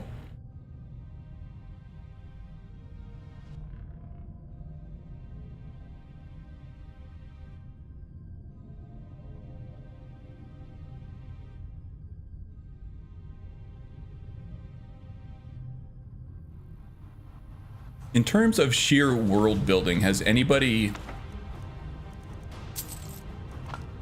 matched Tolkien yet? In any other kind of, like, singular world from one singular author?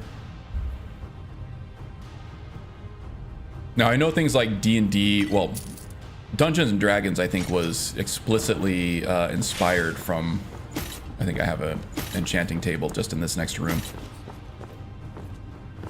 Or I could be wrong. Yeah, D&D was inspired from Tolkien's world, I believe, so. But even that has grown over the years from so many different like contributors and things like that. Even people playing the game and making their own stories.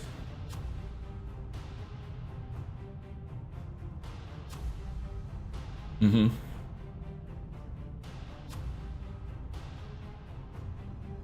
Basically any high fantasy world was derived from Lord of the Rings.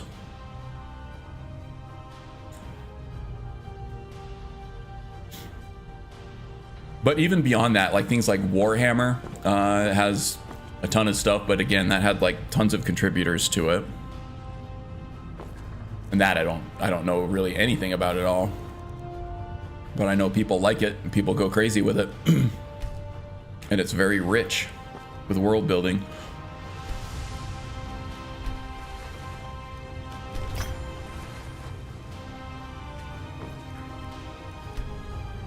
But yeah, I don't know that anybody's actually, as like a singular author, has ever actually matched what Tolkien did on his own.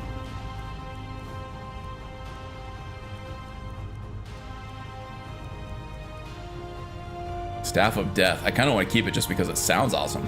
Blast of Death magic. It damages a living target equal to its health, but the caster takes 125% damage. If this would kill the caster, damage to the target is reduced. Yeah, I don't need that. Sounds awesome, but don't need it.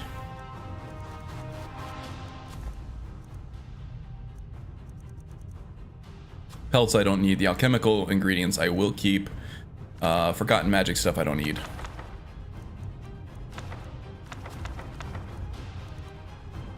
Alright, that ought to do it for now, I guess. I think Jack Kirby could give Tolkien a run for his money. Between Marvel and DC, he made the craziest cosmic. That's a good shout, actually. It's not fantasy, right? But it is a fictional universe with its own world building and set of rules and everything. Even though that's much more based in reality, I guess.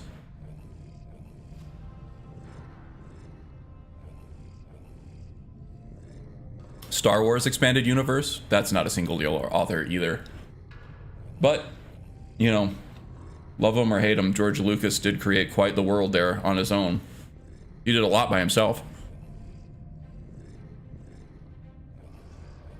But even that, I mean, the movie phenomenon that it was, and it spawned all those different, you know, books and everything, even though it started as a book, I guess, or a series of books.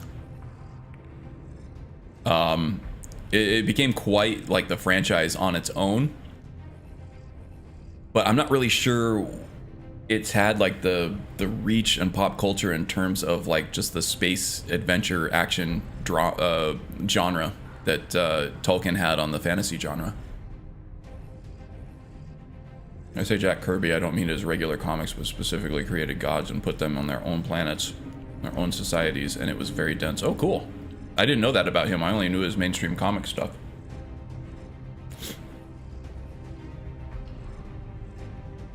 Sorry, I feel rude munching in your ear. but I'm a growing boy. I need to eat. Okay, let's head back up to the top.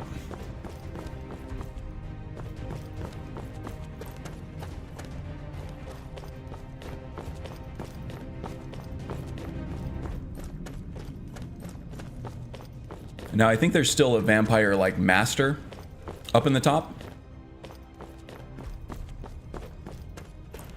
Or up toward the top anyway. We're gonna have a few Draugr to fight in the word wall room, and I think there's a couple, there's like one more high level vampire, and then there's like the main boss, which is like a vampire like master, vampire knight master or something like that. He's usually pretty tough. But this character is also pretty tough.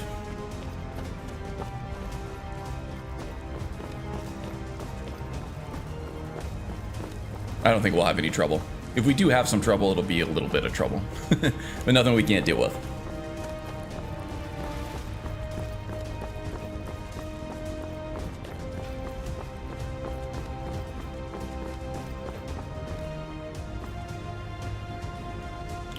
Monica, hello. Welcome, welcome.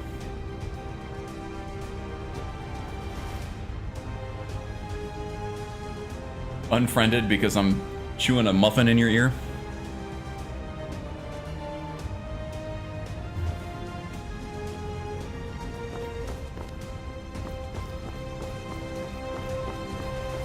Was that the depth of our friendship there in Macadamia?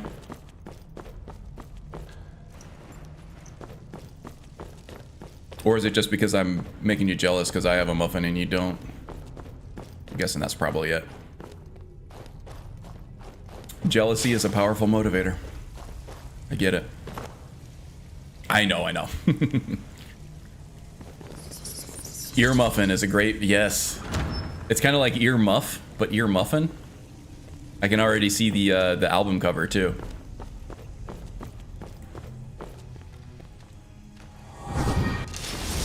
Oh, I should have really casted some Magisters here. Very nerfed without the summons.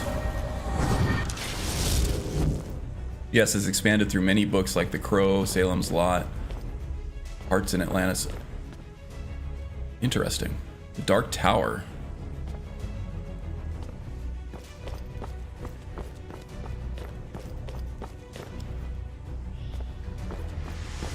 Oh, the Stephen King one. Yes.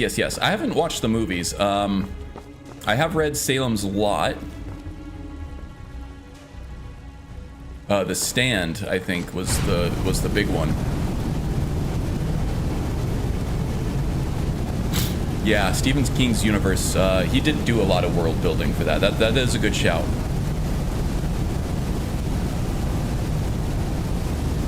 The burgers are gone already. Man, those didn't last very long. Well, crap. All right, I was waiting for these to end. There's got to be a hidden switch or something over here. Don't remember exactly where, but I'm guessing on the other side of one of these pillars somewhere.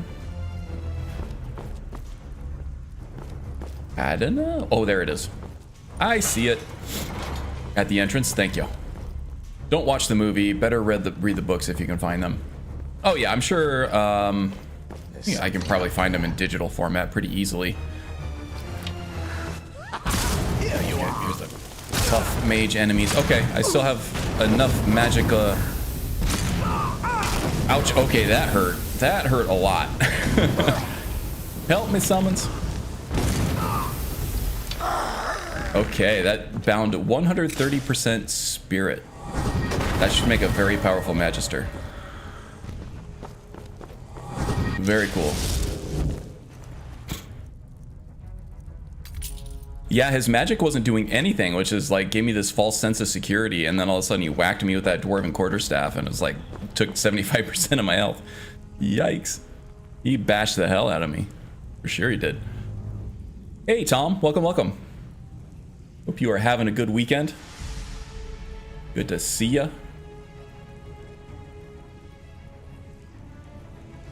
I think the only Stephen King movie I really liked was Misery. Yeah, and I think even the movie was great, right? There are some really good Stephen King movies, but they end up all kind of losing something from the books. I have read my fair share of Stephen King stuff. The Shining, for example, was great. Completely different from the book. The book was great too. I almost prefer the movie, honestly, with The Shining. But they're both really awesome. Daedric Mall. Some really cool stuff here, but I think I have all these enchantments. I don't need any more money, so I'm not going to sell any of this stuff off. These are some actual treasures in here, but I feel like I would rather have the encumbrance than have the cool stuff.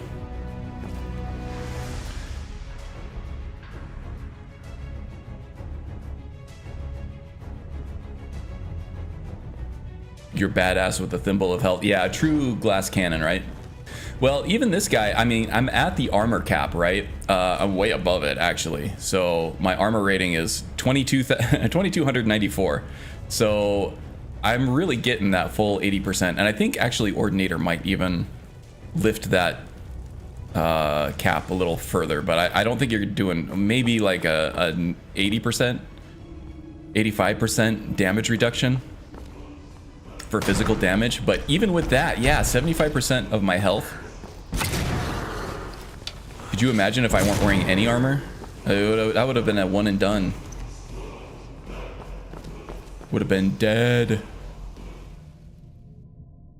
The Shining Dark book was pretty dark, but Jack really sold it in the movie. Yeah, and there was actually a fundamental, like, I want to say paradigm shift. In the book, all of the evil, all the restless spirits and everything, they resided in the hotel. But in the movie, I feel like the darkness really resided in Jack's character. It was more character-centric than it was place-specific. And the changes that Stanley Kubrick made to that movie, Stephen King really didn't like. Stephen King is not a fan of the movie. They're very different. They kind of tell the same story. They hit the same story beats and everything like that, but the concept behind it ends up being very different. It becomes less of a haunted house story and more of like a I don't know, like a dark,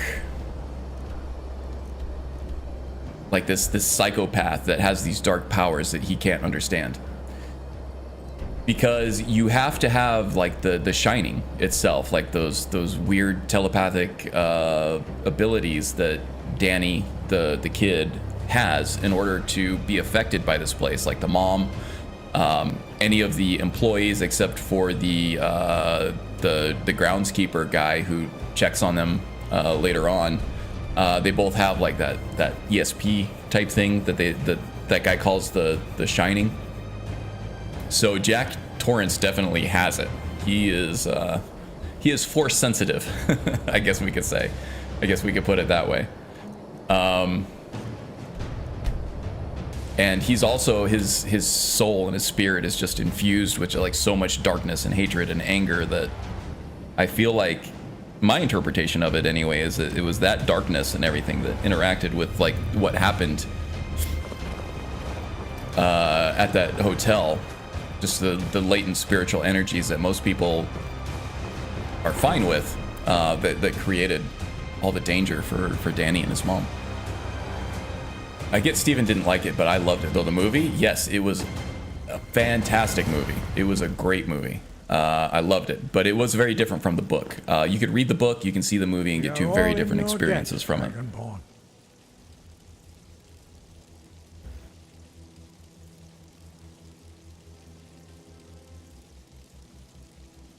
We have felt the whisper of a word. Give me your map and I will show you where its echo can Pet Cemetery was another one. Scary as a movie, but absolutely freaking terrifying as a book.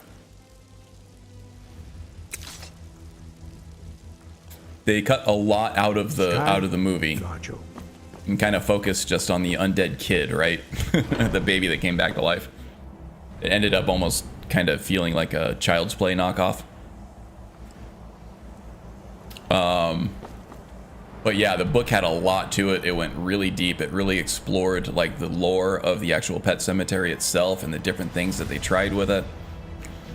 The way that it described things that came back from that cemetery was just very haunting. That book stuck with me for a long time and really kind of chilled me to the bone. That was a fantastic book. If you like to be scared, read Pet Sematary. There's probably nothing that's going to scare you more than that book.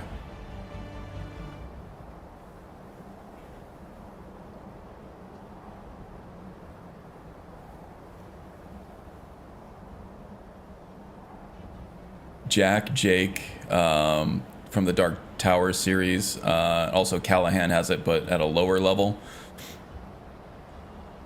Yeah, that sounds... I haven't read all the books that you have, but yeah. Yeah, so like even very different stories, books telling very different stories from very different perspectives and very different characters. All the rules and kind of lore from book to book still... It stays consistent throughout. It's like all in the same universe. It's great. Kind of want to read Stephen King now.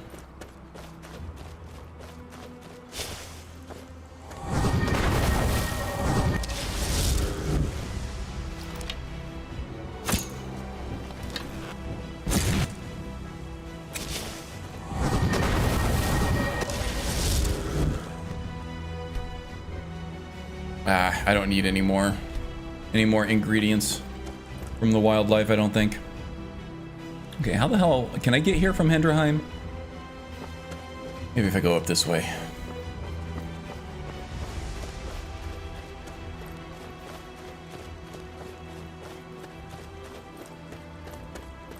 My only experience with Pet Sematary was watching Pet Sematary 2 on the Sci-Fi Channel. Oh, yeah, that's not the way to do it. I mean, I feel like there's definitely a place for B-horror movies, right? Or like kind of low quality, straight to network horror movies. They're fun. I love them. But yeah, I would... Actually, it's been ages since I've watched the movie, so I really don't know how well that holds up. I remember it being good when I was a child. Ooh, here's one of the fairy rings. This is something that actually occurs out in nature, I think. And there's like a little bit of superstition, a little bit of like mythology and stuff around like why there's these mushrooms that grow in a circle, but they do. And these actually do occur out in nature. It's really cool. And the developers of Skyrim decided that would be a cool thing to include in their game. This is actually a vanilla thing. This isn't modded. You can find these in the vanilla game. Very cool. Is this like an Icelandic or Nordic type thing? There was some like Icelandic or something lore or mythology or something about fairy circles. I visited Iceland with my wife a few years back, and they have fun stories about like things about how like trolls live in rocks or dwarves and stuff live in the boulders and things like that. It's kind of fun. Or gnomes maybe. I don't know. Fairies. one of those fantasy creatures. Easily explained. Aliens did it. Yeah, crop circles. Well, for Callahan, could see behind the illusions the servants of the Crimson King used to hide their true forms. Oh, cool. Crimson King being the equivalent of the devil. Okay. But they call him the Spider King. Oh, is that who Pennywise turned out to be in his like spider form in It? Because I think he's the same sort of entity as Flag was in The Stand. I've never read The Stand, but it always sounded like it had some really interesting pieces of lore and stuff in it. And this concept of Flag and Pennywise, I don't know if they're the same guy, but they might be like kindred spirits. Pennywise is also a servant. Okay. Careful about Finland. My sister once bit a moose. Oh boy. Or did you mean hit a moose? Biting a moose makes for a much better story, I gotta say. Oh, I don't need any more ingredients. I keep it's just muscle memory at this point to kill an animal and go harvest their ingredients. Flag or Martin O'Dim was his true name. Okay.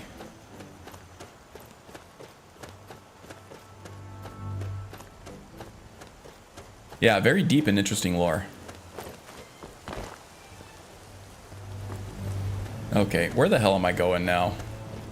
I think I went through this dried up riverbed thinking it was a path and it just wasn't. Okay, there's got to be a better way.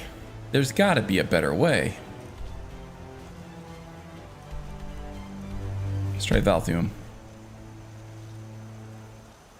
Biting a moose is more metal.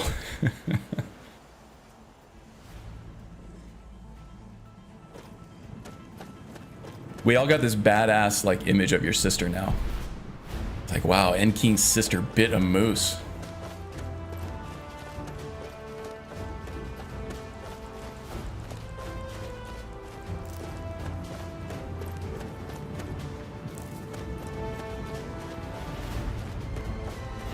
No, I think I was talking about Pet Sematary and like B movies and stuff like that, and how there's a place for like lower quality horror movies that go straight to network. I do enjoy them.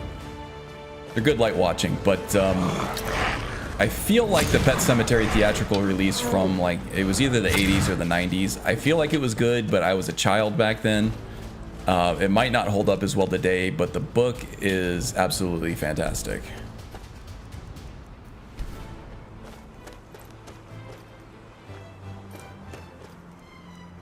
So maybe dip your toe in the water of the original if you have time and you're just looking for something to, a horror movie to watch or something. I would say try the Pet Sematary original movie. And then if it at least piques your interest, then maybe you might want to dive into the book at that point. The book went down pretty quickly for me. I'm not a very fast reader. I tend to linger on pages for a while, reread things to really get the picture of it. I'm a very like visualizing reader, so I try to see things happen in real time as I read them, and that can make it so that it takes me a long time to like read anything. But a lot of Stephen King's imagery like really is cool for that kind of thing. I'm really having trouble finding this Runoff Caverns. How the hell do I get there? What a mess.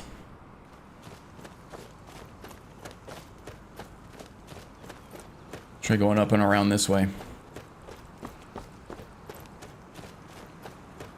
South and then curve back east. This might help us out here.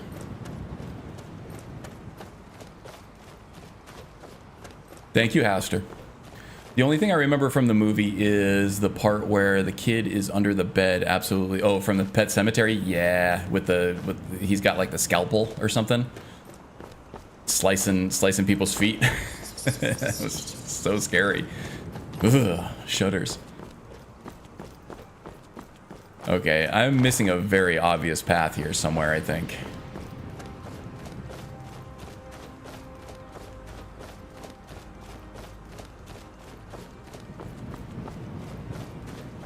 Yep. I think we're thinking of the same exact scene. That's really the only scene I remember too. And I think I remember Herman Munster. The guy who played Herman Munster being like their weird neighbor. I cannot go that way. Why can't I go that way? Oh, this is such a pain. You know what? I don't care anymore. Woohoo!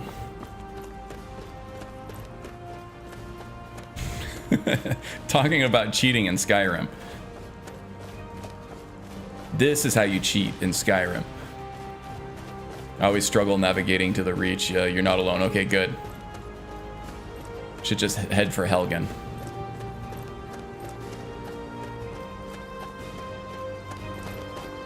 Wow, I'm way farther away than I thought I was. Is like the map not showing me really where I am? Maybe it's like the angle that I'm viewing the map at. There's runoff caverns. Okay. Should be good now, I think.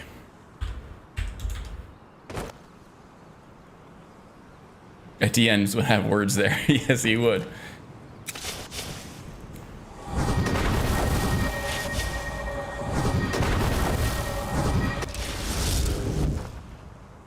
This scene reminds this one of running across the ground. The ground ankles get wild until one releases Khajiit on a cliff face. Now, how did that happen? I always struggle navigating the Reach. Blaine is a pain, and that is the truth.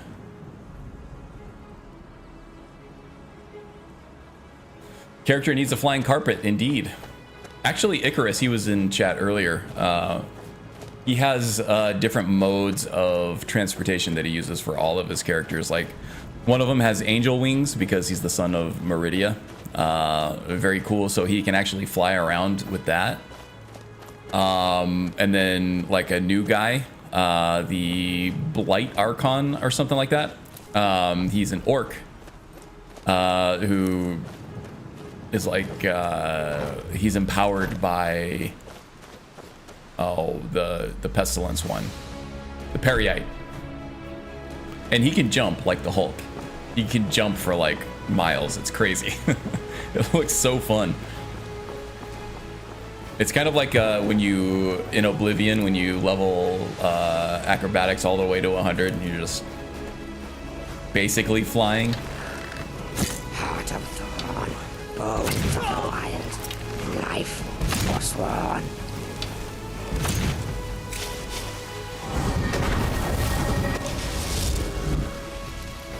I feel like there are more Forsworn here that I missed as well. Someone likes to spell slow fall, great when it comes, when one falls to the ground.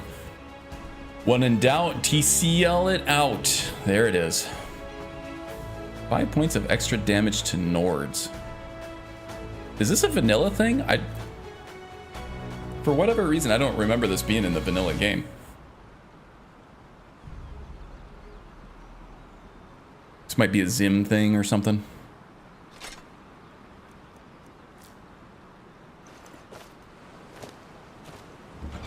May as well try to disenchant it. You came in the back way, so missed all the Forsworn guards. I did. I cheated. I totally cheated. I don't actually need to do any more damage to Nords than I already do. That's fine, whatever. I guess the crafting supplies I don't need anymore. I really need to stop by Ryexend and just drop off all of my ingredients, I think is what I need to do. Probably don't need any of these scrolls. The clear weather I do need.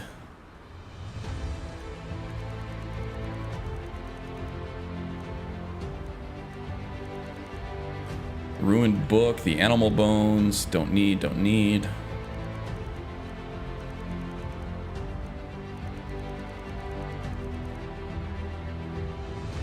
Okay, good for now.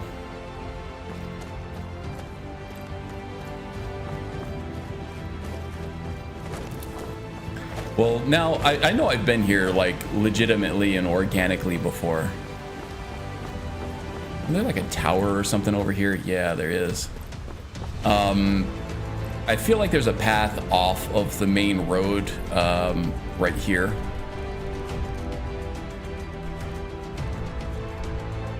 But I was just missing it. Maybe there's a path next to Henderheim that goes through like the... Oh, I know what it was. Yeah, so it's, you have to follow through on the, oh, is this Bard's Leap? You have to follow through the streams there. There's like, you have to do some rock hopping and then you'll get to the trailhead that leads you here, if I remember correctly.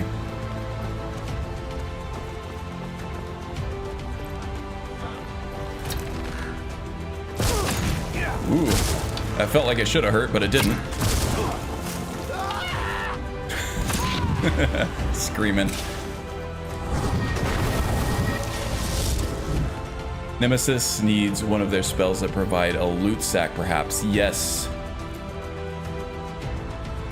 That would be nice, like a deep storage. Do that.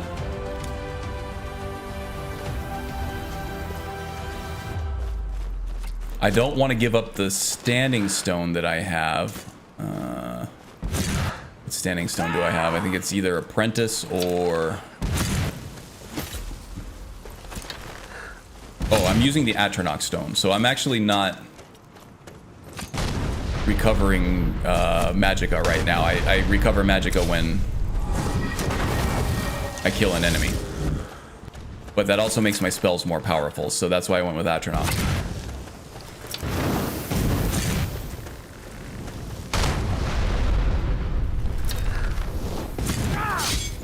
Ooh, that hurt. Ooh, those claw weapons are ridiculous. Swing and a miss. Are you shooting at me?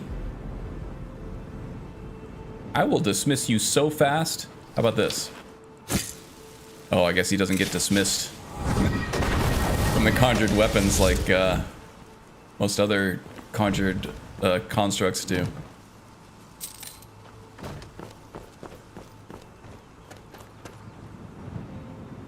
Bag of holding. Requiem has a bag of holding. Andromeda Atronach is amazing. It is quite nice, I gotta say. As long as you're killing folks, you're gonna be topped off on magicka. But then just getting that extra boost, especially for something that you're auto casting, that you're not actually doing the physical act of casting. So you can't do things like dual cast for extra power. It gives you a little extra boost, a little way to scale your damage that you wouldn't have had before anyway, which is great. Pair it up with Vancian. Ooh, then it's just broken. Then it's just busted. I would definitely get complaints about being OP then.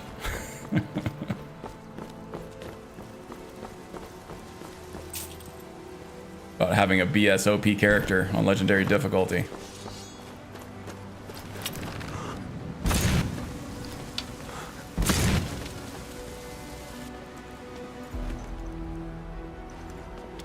Still not as good as the false light combo. Oh, false light, grand healing, and power of the master. That's one of my favorite combos that you've showed off in the past. Very cool.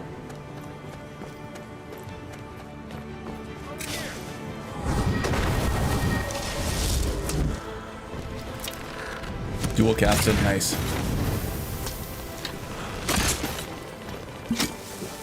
Okay.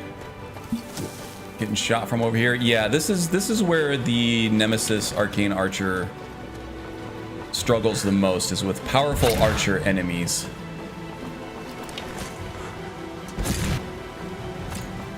Like, how is this guy taking no damage? You guys seen how much damage I do?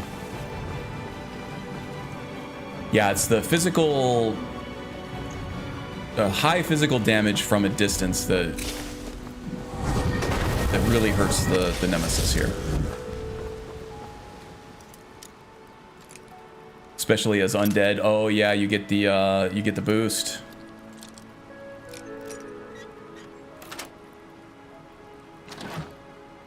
Isn't there a mod that turns shouts into powers? There might be. That would be cool for a lot of reasons. So in the two-handed skill tree, there's something called, I think it's called like Enter the Arena or something, that has a chance every time you do a attack with a two-handed weapon, you get like a small chance of triggering your power for free.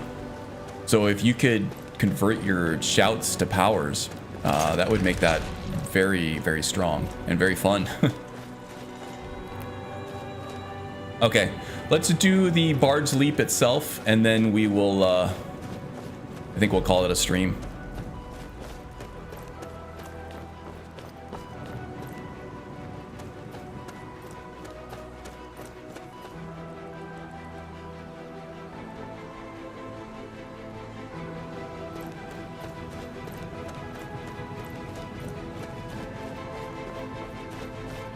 Perk activating Berserk on my War Orc. Yes, yeah, so there are a bunch of different things you can do with that. I think Berserk, the Berserk power with Imperius is kind of the de facto, like, one that people always go for. Yeah, you know, there's just two-handed and orcs just kind of go hand in hand, you know, it's like bread and butter. But yeah, any of the standing stone powers that you unlock, that's actually like a major power that you can only cast once a day. You can get around that once a day cast by putting it on that perk. Or any of the stones, any of the Allmaker stones around Solstheim are also really good too. Okay, quick save here, just in case we don't make it. Whoa! Hey, we made it. And there's our boy. Been a long time since someone took the moon. Azadal. Longer still, since any survived. Very similar to the name Azadal. The entirety of the poetic from Bard's Leap before Solstheim. trying Lava. Well, you can see how that turned out.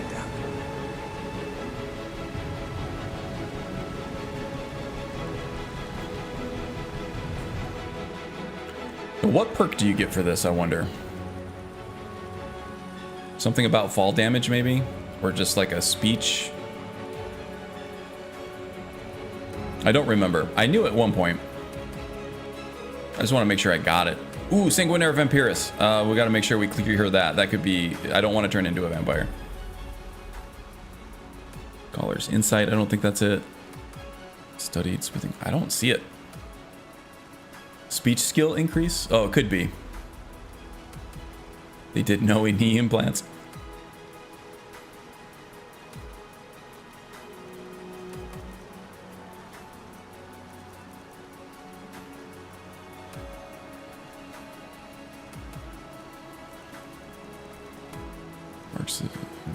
Wisdom, golden glass, force without effort.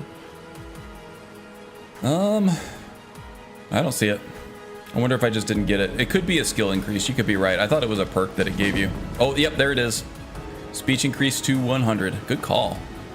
Who said that? Jimmy VHS. Throwing down the knowledge. Okay, well, I think that about does it for me today. There's like 6 minutes left in my window, but I think this is like the perfect stopping point. So I'm gonna go ahead and stop this here. Thank you guys so much for joining me. I had such a good time, as I always do. It was nice to get back to it, honestly. I had to take last week off, and I really missed it. It kind of threw me out of whack for the whole weekend and part of the week, actually. I was just I was a little down in the dumps from not being able to stream. But this was really fun. As always, I enjoy it. And as always, if you happen to cross this channel and you like what you see, we are all kind of part of a community together. So do check the description in the link below. There's a lot of Twitch links and YouTube links back down in there. If you want to see more stuff like this, you want to hang out with us more, do click on those links and leave some follows, leave some subscriptions, because that's where you'll find us most of the time. Come join us. So yeah, the Wind, you gonna have a stream tomorrow? I think she usually has the Skyrim streams on Sundays and Wednesdays. So do click on her link below and leave a follow, and you can join us all there. Who else? Maldaroth has a Twitch channel. That's I think he's playing mostly Diablo 4 right now. I think he had to redo one of his Skyrim characters, but Diablo 4 is a cool game. He's also going to do a lot of Skyrim stuff in the future, I would imagine. Magus80 streams all the time on Twitch, so do leave a follow on him as well. Yeah, Wind's gonna try. Excellent. Is there anybody else? Oh yeah, Icarus as well. Do check out his channel. He puts out a new Skyrim video every single day, and his character concepts are really cool. Other than that, yeah, thank you guys all for the support. Reaching 1,000 subs is it was a long journey, but we got there. And I'm super proud, and I'm super appreciative of all the help that you guys have given me, just, you know, pointing people at my channel and promoting my videos and sharing my links and everything like that. So that was absolutely instrumental in hitting this milestone for me. I could not have done it on my own, so thank you very much. And yeah, I guess I'll see you around. You guys have a good weekend, okay? See ya next time. All right, bye guys.